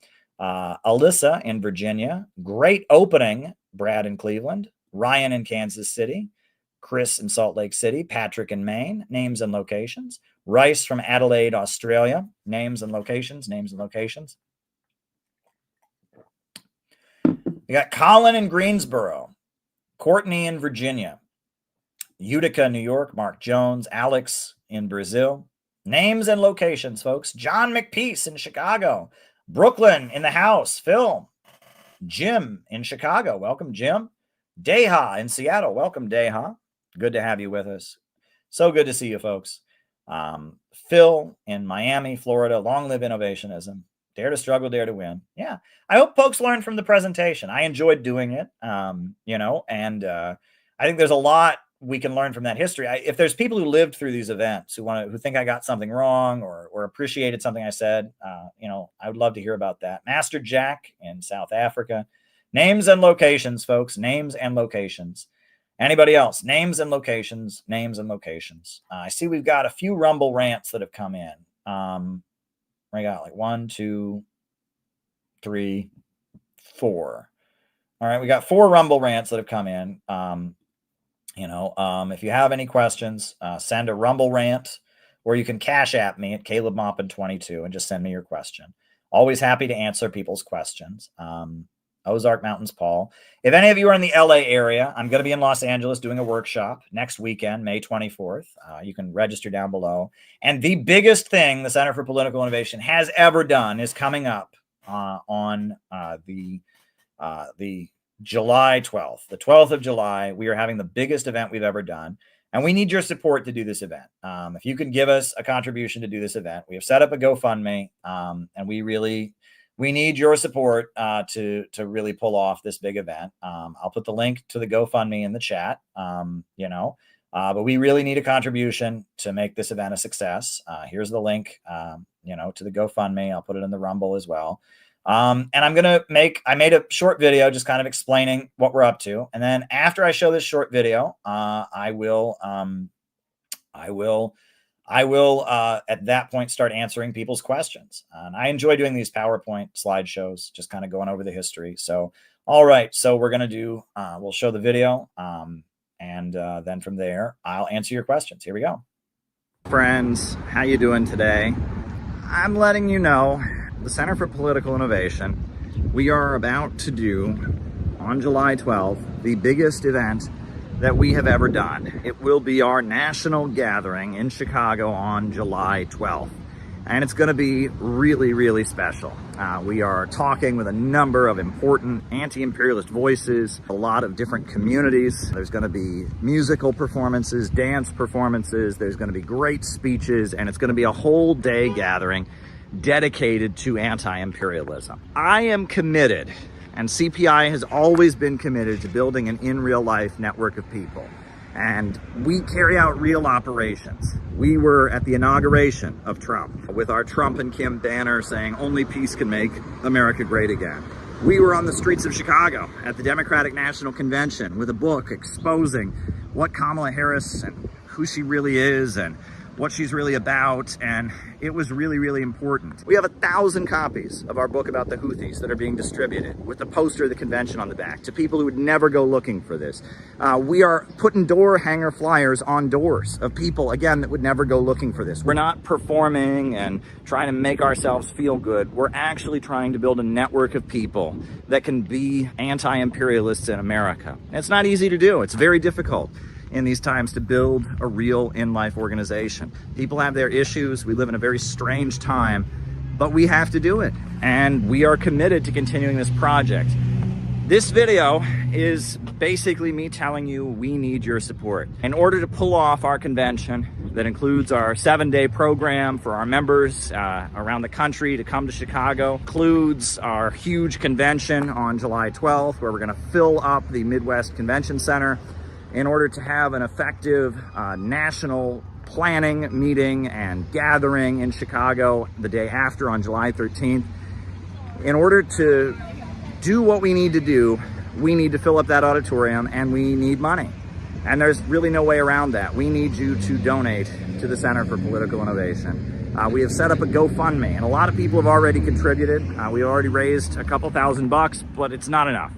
In order to really pull off our July activities and really have a win for anti-imperialism, we need your support. We need you to go to the GoFundMe right now and donate $5 or $20. We need you to go to the donate button on the CPI website and send us $100 or $50, whatever you can do. If we're gonna do what we need to do in July and build the organization and have the mega anti-imperialist rally that needs to happen on July 12th and solidify the network that we're building to continue to carry out the great operations that we do, we need you to help us out. Every cent that we raise goes into building this group. I'm lucky I have a paycheck with everything that's going on. I'm surviving, and I have consistently put a huge amount of the money that I have, my own resources, my own funds, into CPI because I believe in it, because it needs to happen, because this organization is necessary. I'm looking at what I've got and my own resources and my own bills and all of that, and I'm looking at what's already been paid for, and it's not enough. I mean, it's just not enough. I can't just pay for everything myself. We have membership dues and other things, but we need a special gift. We need a special gift to make July happen. We need you to give us a special contribution so that we can make sure the July events go smoothly, that the housing for the people coming in out of town is covered, that the speakers that are being flown in, their airfare is properly covered. We need you to make a special one-time gift to make this July gathering, this anti-imperialist summit that we are organizing. We need you to help us make it happen and help us make it a success. Small gift, big gift, whatever you can do. We need you to help us with it. But you know what? I'll just say this. If it's a matter of send us a gift or come, we'd rather you come. We'd rather you be there. It's much more important that you be there on July 12th. If you can't afford to give us a gift, but you can afford to come to town, if there's one event that you come to this year, make it July 12th. CPI, Center for Political Innovation, we're doing something that nobody else is doing, and we're doing it right. We're not doing it in a way that we're trying to win the internet. We're not doing it in a way that we're trying to make ourselves feel special or act like we're cool. We're building what needs to be built. We are building the real connections. And if you can understand why what we're doing is so important, if you can understand why anti-imperialism is the future, but we have to break out of the narrow niche circles and internet culture and get to the masses of people with real outreach. If you can understand that, please give us a gift. We're trying to build an actual movement to win new people to anti-imperialism and continue to carry out operations to change the conversation in America so that we have a country where there's a mass movement demanding justice for working families and an end to these wars, that we're saying no to World War III, we're saying no to the emerging low-wage police state. That's what we urgently need. So if you can help us in any way, send us a gift. If you can be there on July 12th, be there. This is the biggest endeavor CPI has ever done, and it's going to lead to even bigger things. We don't back down. We don't go away. If we were going to back down, we would have done it a long time ago. And if we were one of their plants or one of these fake anti-imperialists, they would be making it a lot easier for us. We have been facing a lot of challenges but we continue to achieve great victories. So we need your support. Please send us a contribution. Please be there on July 12th at the Midwest Convention Center in the Chicago area. It's right near the O'Hare Airport. It's going to be awesome. We need you there. Thank you.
All right, everybody. Thank you. Great. Somebody already donated. If you could all go there, link is in the chat. Just drop me $5, drop me $10. That would make me happy. If you want to drop more than that, even better. But yeah, we just need to raise money for this event because, got a lot on our plate, got a lot of flights we need to book and a lot of different stuff. And I had a very good phone call today. Looks like there may be someone very important speaking at our convention, but it's not yet confirmed, but you'll hear about it soon. But yeah, good things are happening, folks. Good things are happening. So now I am going to answer people's Rumble rants. Rumble rant questions have come in. So I'm going to answer those. We'll go from there. Okay. So just scrolling up. All right. Hempcar says, pertaining to the other night, recall the USA unilaterally, year after year, votes not to give the world the right to food, jobs, and education. Yeah, well, the UN Declaration of Human Rights, right? The USA opposes it, right?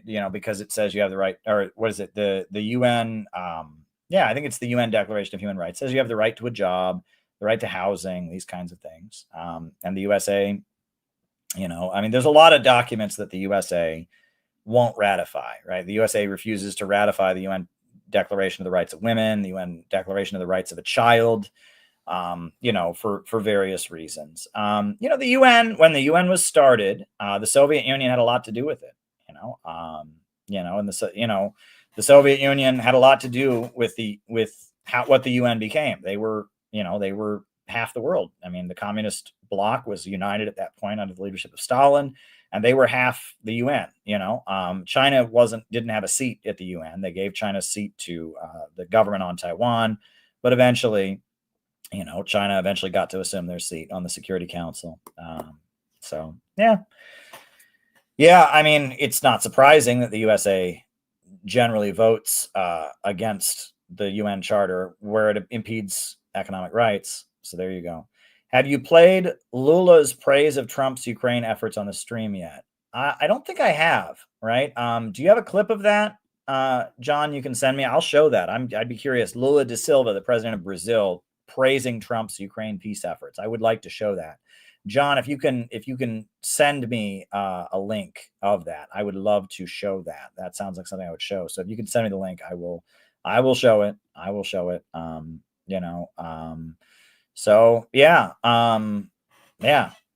Very good. Very good. I don't have a link of that. If you can send me a link of a Twitter video or something, I can show it for sure. You can maybe signal chat that to me or something. That'd be good. It sounds like something I'd like to show. Hempcar says, Dr. Mutulu Shakur was framed and arrested. He was using acupuncture like the Viet Cong to get people off of drugs. He was part of the BAANA after the BP Black Panther Party broke up. What's the BAANA? I know the Black Liberation Army. What's the BAANA organization? What is that? The Black Alumni Alliance. What is the BAANA? I don't know what that is. The Black Liberation Army is, there's a lot of political prisoners from the Black Liberation Army. And Asada Shakur is still in Cuba. She's a Black Liberation Army person who, broke out of jail and lives in Cuba still. And there was a couple other Black Liberation Army people in Cuba, from what I understand. So, yeah, but I guess I'll Google Mutulu Shakur, right? And I guess Tupac, right, is related to Asada Shakur. And Mutulu Shakur was an African-American activist, a member of the Black Liberation Army. Yeah, the BLA. Yeah, the Black Liberation Army. Yeah, and he's sentenced to 60 years for his involvement in a 1981 Brinks robbery. Right, that was, the Black Liberation Army and the May 19th Communist Organization, which was a breakaway from the Weathermen. They robbed a Brinks truck. David Gilbert was just released from prison for that. David Gilbert, who was a Weatherman and then was involved in the May 19th group. My position on all of those people, let me just be absolutely clear, right? I don't approve of what those people did. Murdering police officers is not acceptable. And that said, there were a number of activists who were killed by police officers, like Fred Hampton, like others. And my position is that there should be a blanket amnesty for all political prisoners as a way to heal the country. After they signed the Good Friday Agreement in Northern Ireland, they released all the IRA prisoners. And as a way to make clear that we recognize that COINTELPRO was wrong, that threatening and murdering Dr. Martin Luther King was wrong, in order to do that, they should release all the Black Liberation Army fighters.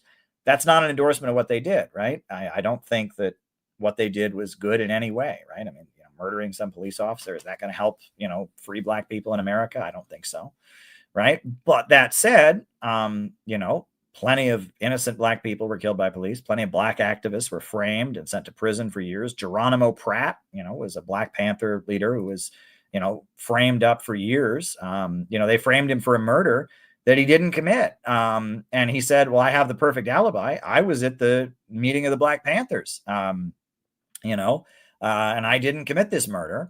And the FBI has files. They know I was at this Black Panther meeting. I didn't commit these murders. And the FBI said, whoops, we lost the files. And, eventually they did find the files and he was released. But, that's, 20, 30 years of this man's life that he spent in prison because they framed up a revolutionary Black activist. And, there needs to be a blanket amnesty for all political prisoners. That is my position. Mumia Abu-Jamal, Leonard Peltier. Leonard Peltier is out now, thank goodness. But Puerto Rican folks, Weathermen, all of them, right? Not because we agree with what they did, right? We do not endorse terrorism. We do not endorse left adventurism. We do not endorse illegal activity, right? What they did was not helpful. It was based on certain circumstances. They believed that was the right thing to do, and they were wrong. That said, they should still be released, right? And I think that's a perfectly reasonable position. And anyone who wants, who demands that I say something different, you're really not a serious person. And I will say that I do not believe in violent revolution. I do not. I believe in a peaceful transition. I think we can move toward anti-imperialism and a government of action that fights for working families in a peaceful way. I believe that is possible. Now, obviously, if our democratic rights are taken away and, the U.S. government moves toward some kind of fascist dictatorship, abolishing our Constitution and our Bill of Rights, that's a different story. But under the current circumstances, peaceful transition is what we should advocate and is possible. And that is just basic. And any serious organization believes in that. And if you don't believe in that, if you want to beat your chest, no, I'm for a violent revolution, grow up, just grow up. All right. No serious political organization advocates the violent overthrow of the government. All right. And there's a lot of people screwing around on the internet who really need to grow up. And I don't really care about those people. I'm trying to build a real movement, so if you're cooler than me on the internet because you advocate violent revolution, you're the real communist. Good for you. Good for you. I advocate a peaceful transition to socialism. I oppose terrorism and left adventurism. The idea that that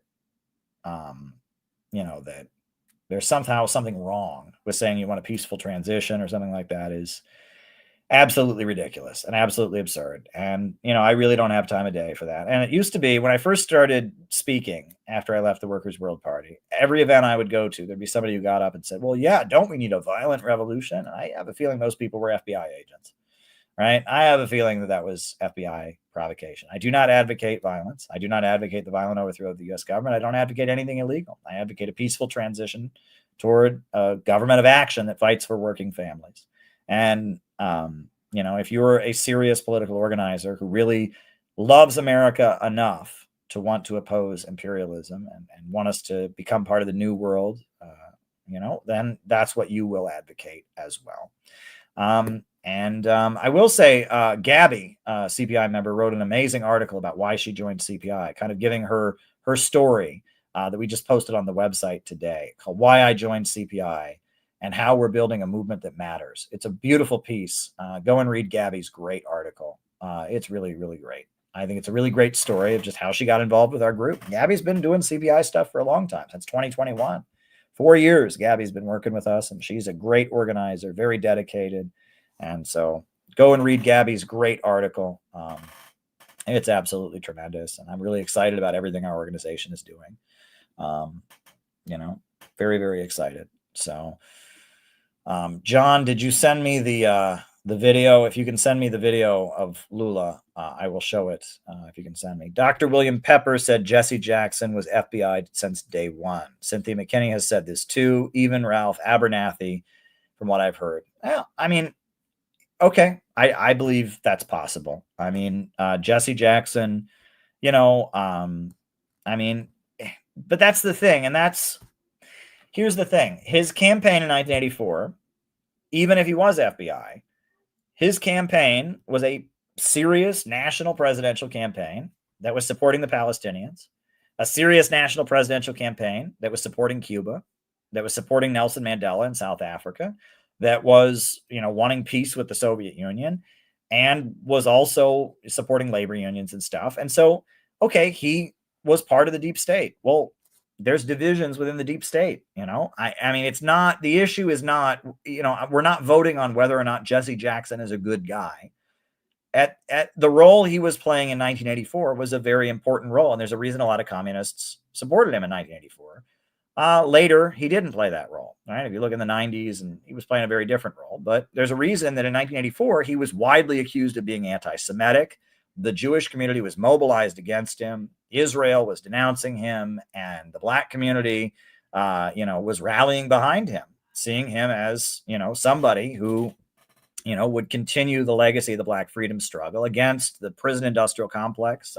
Mass incarceration was hitting the black community in big numbers. And Jesse Jackson's campaign was trying to keep the energy of the Black Panther Party and the anti-imperialist side of the Black liberation movement, alive. And a lot of black people supported it on that basis. A lot did not. There are many black revolutionaries who didn't support it. But what the role that he played in 1984, even if he was an FBI informant, is he was playing the role of somebody within the power structure, who was giving voice to anti-imperialist sentiments. And that's the thing. The issue isn't, is somebody a phony or a fraud? Yeah, Jesse Jackson was a phony. Yeah, Jesse Jackson's a fraud.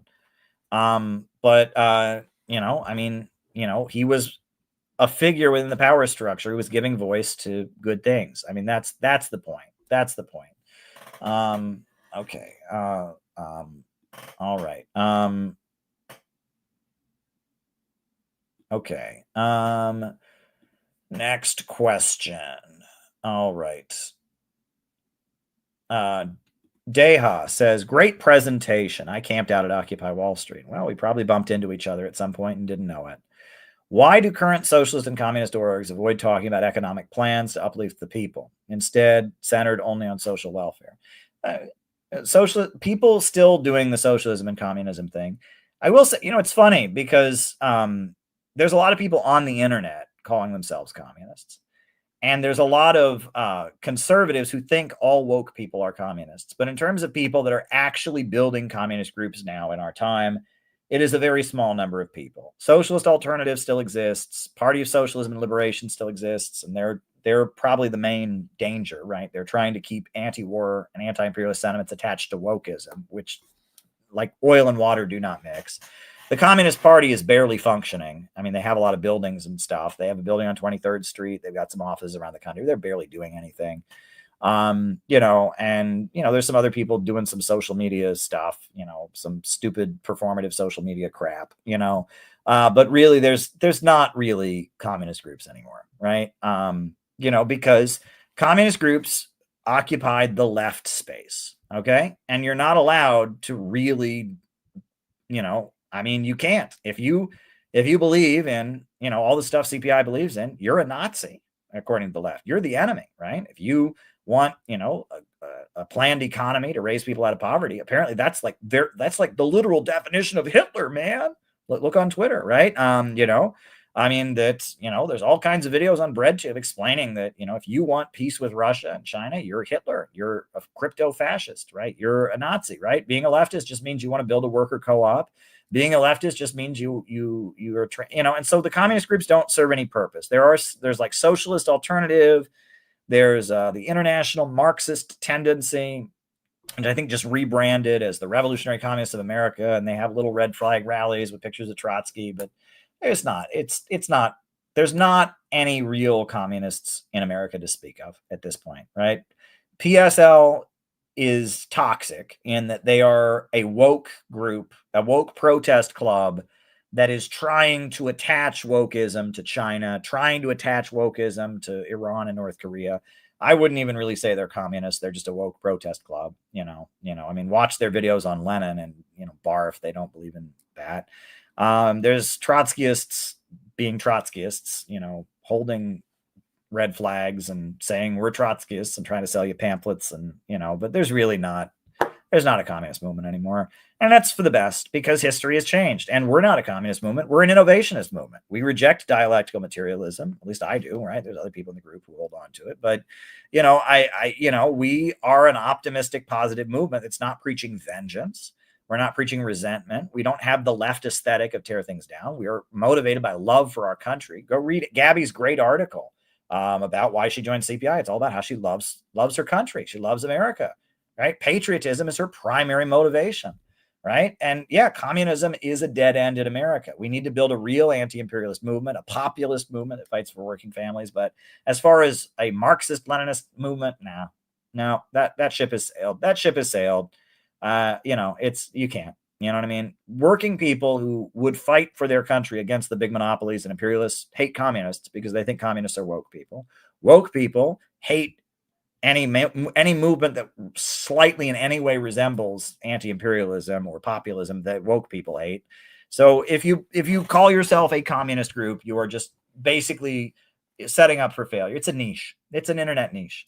And that's exactly what we as CPI don't want to be. We don't want to be an internet niche. That's a recipe for failure, right? Being a communist, the way it works is that, it's like a phase that smart internet people go through, right? Is that, people that are smart and listen to a lot of podcasts, but don't really do any organizing or activism. For a while, they listen to certain podcasts and then they're like, I'm a communist. And then they listen to some other podcasts and they're like, I'm a Buddhist. And then they listen to some other podcasts and they're like, I'm an anarcho-primitivist. And then they listen to some other podcasts and they're like, I'm an Orthodox Christian. And, so there are certain people in this country that are now listening to certain podcasters and think they're Marxist-Leninists, but very little of them are ever going to do any activism and build any such organization. And very little of them, it's just a way for them to, LARP and, wear costumes. It's a commodified identity. It's a fandom, as Peter Coffin talks about. And I'm building a real organization. And in order to build a real organization, I need to, one, get out of these people's space because these people are toxic. I want nothing to do. There is not any communist group in America except the Uhuru movement. The Uhuru movement, but they're their own thing. They're a black revolutionary organization. They're anti-imperialist and I guess technically they're African socialists or whatever. They're their own thing, right? Other than the Uhuru movement, I can't think of a single communist group in America that's worth, that I would want to spend time around, that I would want to attract at this point, right? I mean, for a while there were a couple groups that were not completely shit, and then they became shit really quick. And, Uhuru is their own thing. They're a real anti-imperialist group. But if you look at Uhuru, what are they doing? They have organizations in the Black community. They open businesses. They're doing real projects. And people don't join Uhuru because they read about communism on the internet and started listening to communist podcasts. They join Uhuru because they're in the Black community and they see the amazing work they're doing and they get involved. All right. That's what a real organization is. Right. And yeah, I want nothing to do with communism as a thing in America. There's nothing left. It's gone. Right. There's a few woke adjacent people, woke tailists, people tailing after wokeism who have some history with being communists and say they're that. And there's some LARPy internet social media crap. And there's thousands and thousands of people on the internet who think they're a communist this week, and good luck to them. But no, there's no communists in America, and that's fine. Then there shouldn't be, right? We're doing something new. We're doing something completely different. Monty Python, right? Something completely different. But yeah, I mean, I guess to get more answer to a specific question of Deha is why are they focusing on social welfare and not a plan to improve the country? Well, first of all, part of it is that these groups are tied in with the labor unions. And the labor unions, almost all labor union members in this country are government employees. There are very few private sector employees that are in unions. There are some auto workers in Detroit, some steel workers left, but very few public sector employees are in unions, or very few private sector employees. Public sector employees are in unions. And so expanding the welfare state, hiring more, providing more services, etc., is giving jobs to government workers. So unions of government workers that's something that they would support. So that's part of it. Number two is that communism has this pessimistic negative vibe. It's the red flag. We're cutting off the king's head. We're tearing it down, burning it down. And so having a great optimistic plan to build up the country, that's not, that doesn't fit the red flag. Where's the vengeance? Where's the killing? Where do I get to cut somebody's head off? I mean, there's a spiritual problem with communism, folks. Okay. I'll say that over and over and over again. There is a deeply spiritual problem with communism and dialectical materialism. They ooze negativity. They ooze hate. It's a hate movement, right? There's hate, there's resentment, there's a lot of bad stuff going on. And if the communist governments and anti-imperialist governments around the world have broken with that. Ibrahim Traore is not preaching hate and resentment. He's preaching optimism and growth. The Chinese Communist Party, Marxism, Leninism is their foundation, but they're not preaching hate and resentment. They're preaching to be rich is glorious, build up a strong China, economic development, right? It's a different movement, and that we have to build a movement that's about love for community, love for country, love for each other, and optimism and growth and celebrating the human spirit. And communism is kind of cursed by that, that baggage of being the French Revolution, so that's why they can't make a plan to fix up the country, right? This is a racist, evil country. We need to tear it down. I'm exaggerating, but yeah, it's like, that's why we're doing something different. We're building a populist movement to rescue country from imperialism. All right. John says, all the people cheering for the peace talks are cheering all the people cheering for the peace talks to fail are cheering for the human race to fail. It is beyond me how these people who claim to be anti-imperialists, like Danny Haiphong, like Ben Norton, want the peace talks to fail. You support China and you don't want the USA and China to get along better. You support Russia. You don't want the USA and Russia to get along better. It's like they hate Trump so much, and it's like they want World War III. Again, right? I mean, what are we? I get back to when I was in Iran, when I had my religious awakening, and I still called myself a communist for many years after this, but something changed when I reconnected with God in Iran. And I started remembering a poem that an older communist had recited to me that is Masonic in origin, from what I understand. And it goes like this.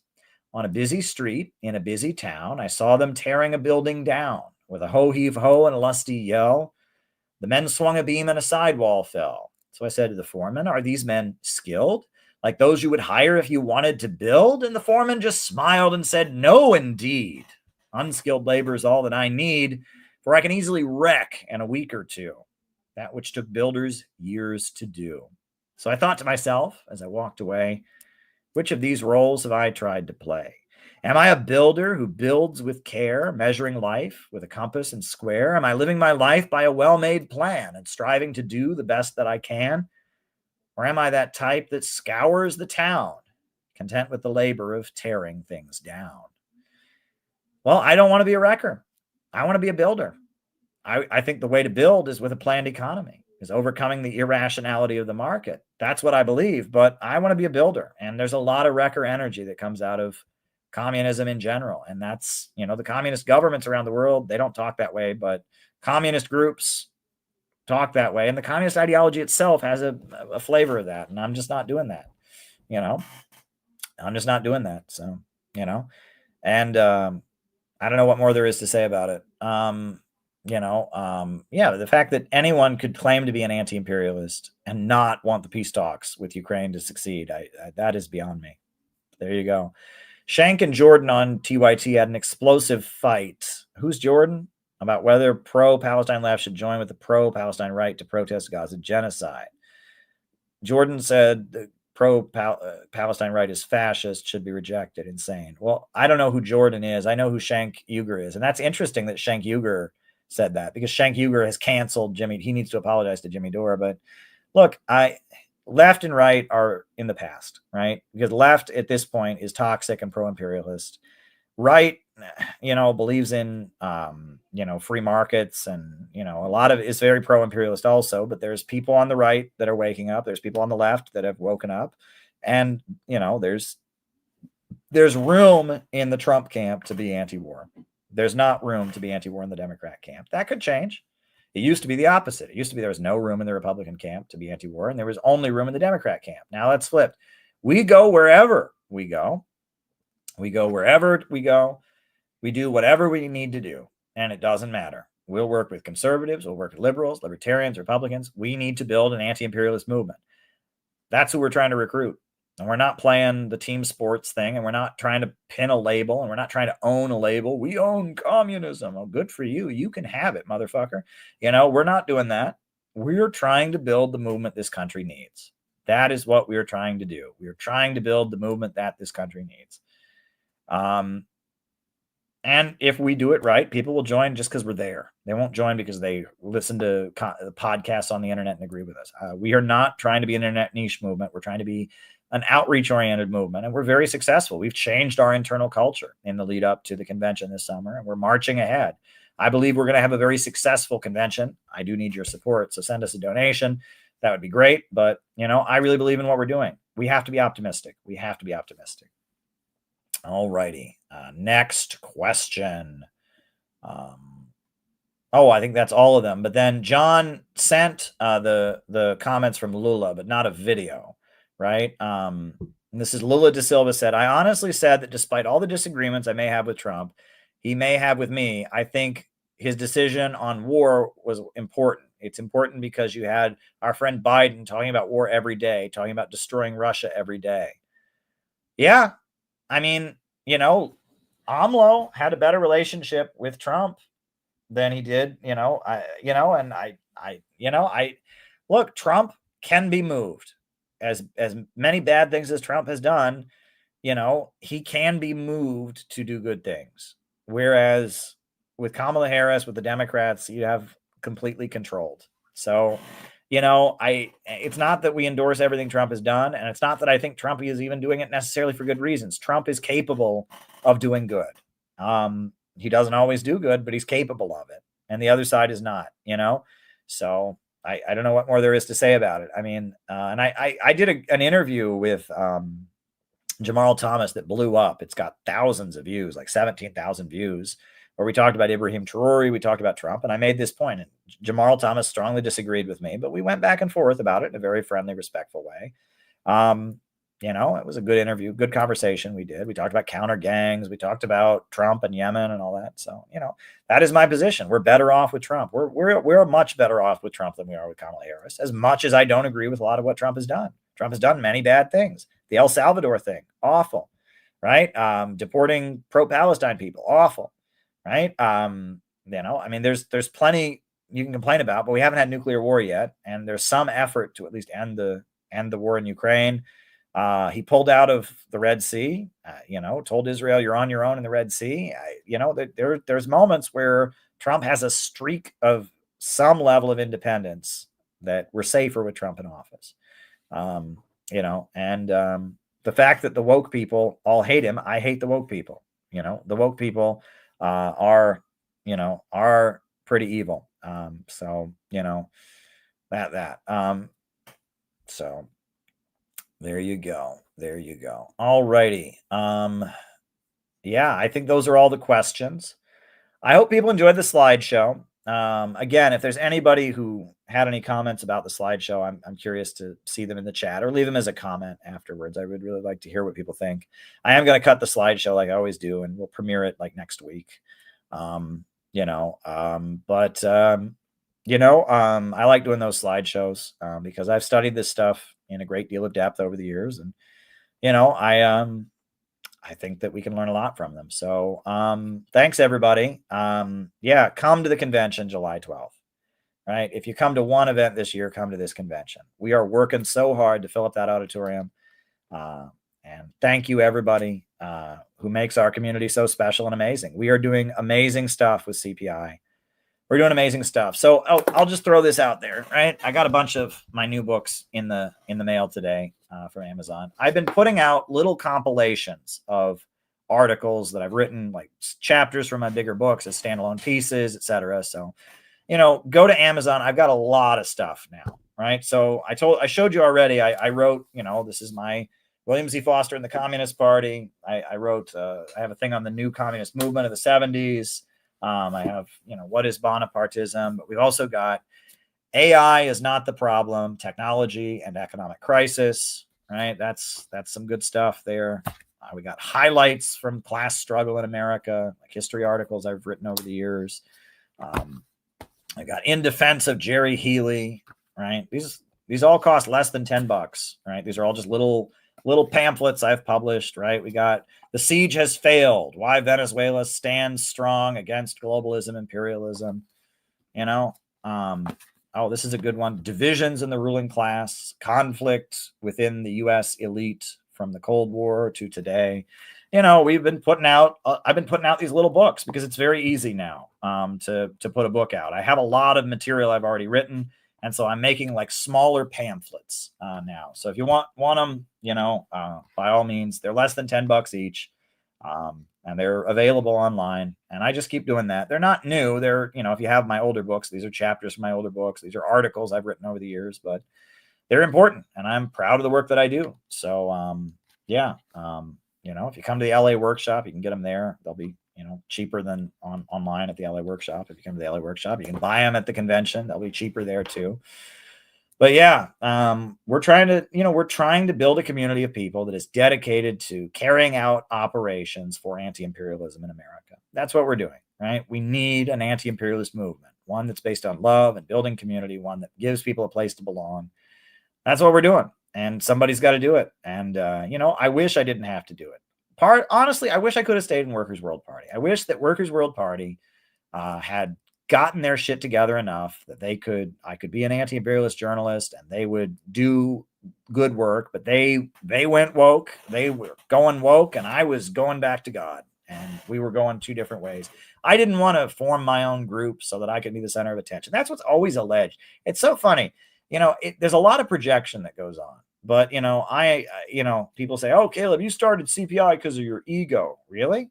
Because I was in another group for years where my ego was constantly being suppressed, where they barely let me give a speech. There was people read the compilation of articles that I published and they say there's a blank spot, it's like 2013, 2014, you barely have any articles published. And I was like, yeah, because Fred and all of them were blocking me from writing for the newspaper, they barely would ever let me speak at anything. I mean, it was like, and it took I didn't want to form my own group. I didn't want to become the leader, but it has to be done. No one else is doing what we're doing. Right. And, and there's certain social media people and they're like, why don't you just join up with them? They don't want me. They don't want me. They don't want us. They've made that abundantly clear, and don't let them lie to you and say otherwise. They have been vicious to us. They have said unforgivable things about me personally. unforgivable things about our organization. And then they also made clear they don't allow CPI members to join their ranks, and they don't want anything to do with us. So do not let them lie to you and say, oh, Caleb, no, that's a lie. And we don't want anything to do with them. In fact, we're not even calling ourselves communists anymore. So if you guys want to own communism, for your little social media grift, go for it. Be my guest, right? You can be the king of communism, a sinking ship. And the fact that these people are assholes, it fits the aesthetics that they put out. So, the bloodthirsty vengeance aesthetics, it fits it. We have just got to do what we got to do. We got to just not worry about anybody else and do our own thing, right? Tonight's slideshow, I was teaching you the history of why this stuff is important. The slideshows, I've learned a lot over the years. I might even try to do a pamphlet version of that slideshow. I think that might be helpful. We'll see. But yeah, I'm here to build the community that needs to be built. And there's so many great people in CPI.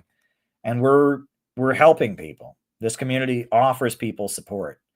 And I think about the times that CPI has had to dissolve. In 2022, there was some bullshit that went on, and we had to dissolve for 3 months just to, kind of get things in order. And that hurt a lot of people. Not me, right? Forget about me, right? That hurt. There was somebody who was in an abusive relationship and had basically run away, to get involved in CPI activities in Chicago to get away from an abusive relationship. Well, what happened? Well, they went back into their abusive relationship. There was somebody else who had some mental health issues, and CPI was giving them something to believe in, something to do. And then they went back and they deteriorated into, something awful. And it was like when we went away, people suffered. Not just me. A lot of people suffered because CPI gives people a lot. It gives people something to believe in. It gives people something to stand for. It gives people, well, thank you. I'm glad you like the covers of these books. People complain at me about the covers of the book. Oh, these are crappy covers, Caleb. And I'm just like, I think they're great. I think these covers are great. I love these new covers of the books. I'm very proud of them. I don't know why people don't like them. But there you go. But yeah, there were people that when we temporarily liquidated it hurt them very dramatically in terms of their mental health, in terms of, with me, hey, I wasn't online for a few months, my family was badly hurt by what people did, and, it wasn't nice to my wife, wasn't nice to other people, but, we survive, but, that's the crazy thing is that, that often when you hurt somebody, you don't think about who you're hurting, right? You think of who you're mad at, you hurt them. It's like, it's like, okay, I'm mad at somebody, so I'm going to go hurt them. Well, yeah, but you're also going to hurt their mother, right? If you kill somebody, right? You get so mad at somebody, so you go kill them. Well, they've got a mother, they've got a wife and kids, you hurt all of them. They're dead, right? Maybe they suffered a little bit when you killed them, but what about their kids? What about their spouse? What about their family members? What about the people that might've been relying on them? Vengeance is just not the right way to do things, right? Vengeance, jealousy, resentment. One thing I will say, right? And you would think this is obvious, but it's not.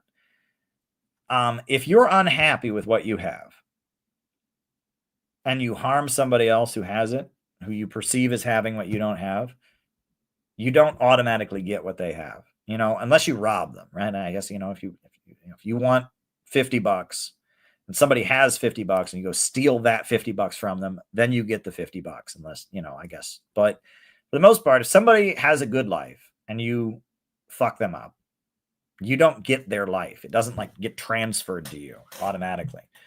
If you don't like your life and you see somebody else and you assume that they have a good life, you don't know all the details about their life. You don't know, you just know what you see, right? And that's one thing I always tell people. You don't know, right? You don't know, right? You see somebody and you say, that person has a perfect life. Really? How do you know that?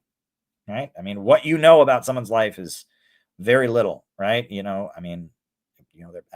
Unless you really know the person, you don't really know that, but you see somebody who has something that you would like. And so you go and you harm that person. Does what you have, does what they have trickle back to you? No. And then you still, does your life get better? No. So you're unhappy with your life and somebody else used to be happy with their life and you made them unhappy. Do you get happier as a result? No. So now you're unhappy with their life and then the person you harmed is also unhappy. And what has been achieved? How has the world gotten any better? Well, now we went from one unhappy person, you, Now we have 2 unhappy people, right? And that's the way bitter, pessimistic people think, right? Is I'm bitter and pessimistic, so I'm going to make other people bitter and pessimistic. How does that help you, right? Do you want to not be bitter and pessimistic? Do you want things to get better for you? So how does that make you feel better, right? And that's the thing, it's like you don't gain anything by tearing people down. And this is the whole thing about the whipsaw, right? The ruling class, the way that they control the American people is they've convinced certain people that you can only gain at this other group's expense. And you can only gain it. So they get us pushing back against each other. And it doesn't work that way, right? If wages go down, we all get poorer. If our education system deteriorates, we all get stupider, right? If healthcare is not available to some in our society, our whole society suffers, right? If drug addiction becomes a big problem in our society, even people who don't use drugs suffer. It's like making life worse for some people in the country does not benefit the country overall. You might think it does, but it doesn't, right? An injury to one is an injury to all, right? What I want for myself, I want for all humanity. And that should be your attitude. Don't compete, create. And wealth and riches and happiness that is attained on the competitive plane is always tainted. It's always tainted and it's always cursed. But wealth and riches that is attained on the creative plane is always blessed and can only lead to more blessing. Go read Wallace Wattles, right? I love Wallace Wattles. But yeah, any wealth that you get from taking it from somebody else is always cursed. But any wealth that comes from innovating and creating and building is always blessed. That is just a reality of how the universe works. And that's not saying that there aren't very, very rich people out there who got their wealth by hurting other people. There are quite a few of those people. The imperialists, right? Wall Street, the monopolies, the World Economic Forum. However, the wealth they have is cursed because our society, look at our society, it's coming apart. It's falling apart. But you look at the countries that have lifted themselves up without colonialism, broken out of imperialism, are building and constructing, their wealth is solid. Their wealth is solid. It's not based on plunder and theft. It's not cursed. It's blessed. It's solid, right? And if you acquire something by taking it from somebody else, by harming somebody else, by pushing somebody else down, what you've got is tainted. It's got Satan and demonic energy coming out of it, and it's not going to lead to anything good for you. Whereas if you acquire wealth through lifting other people up, through inventing, through creating, through making the world better, that wealth that you have is blessed. And good things, it's going to lead to more good things and even more good things. And the sky is the limit. There is no limit to growth. There is no limit to human creativity and innovation. And I love humanity. And I want the banks and the factories and the industries and the centers of economic power to be rationally organized. We need a government of action that will fight for working families, that will build, that will construct. That's what I'm fighting for. Dare to struggle, dare to win, everybody. I hope you enjoyed the stream. We'll be back. Maybe not tomorrow night. Tomorrow is my wedding anniversary. Going to spend the time with the missus. So I may not be back tomorrow, but I'll definitely be back on Saturday. We got our CPI membership meeting on Saturday, and then we got, I'll probably be on Saturday night. So come see us in LA if you're in the LA area. Definitely, please, Chicago, mark your calendar. Very important. Be there. All right. There was a super chat from Mirden. All right, Mirden sent a super chat. Got to answer that. Hold on. Right, it was a Cash App from Mirden. Mirden said, "Long live Signal." Okay, long live Signal. I'm looking at the Signal. I'm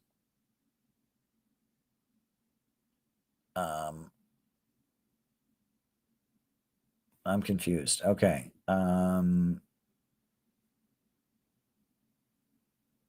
Okay. I don't quite know what you're getting at.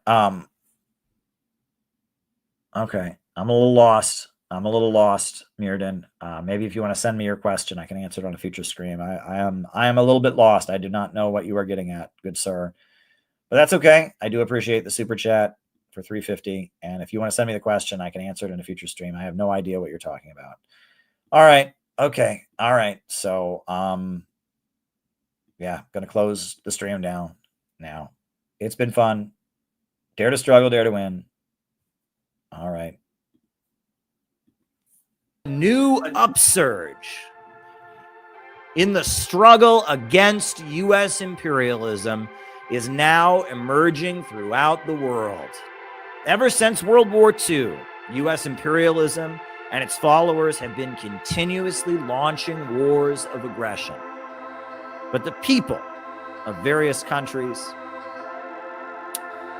have been continuously waging revolutionary wars to defeat their aggression. And while the danger of a new world war still exists, and the people of all countries must get prepared, revolution is the main trend in the world today.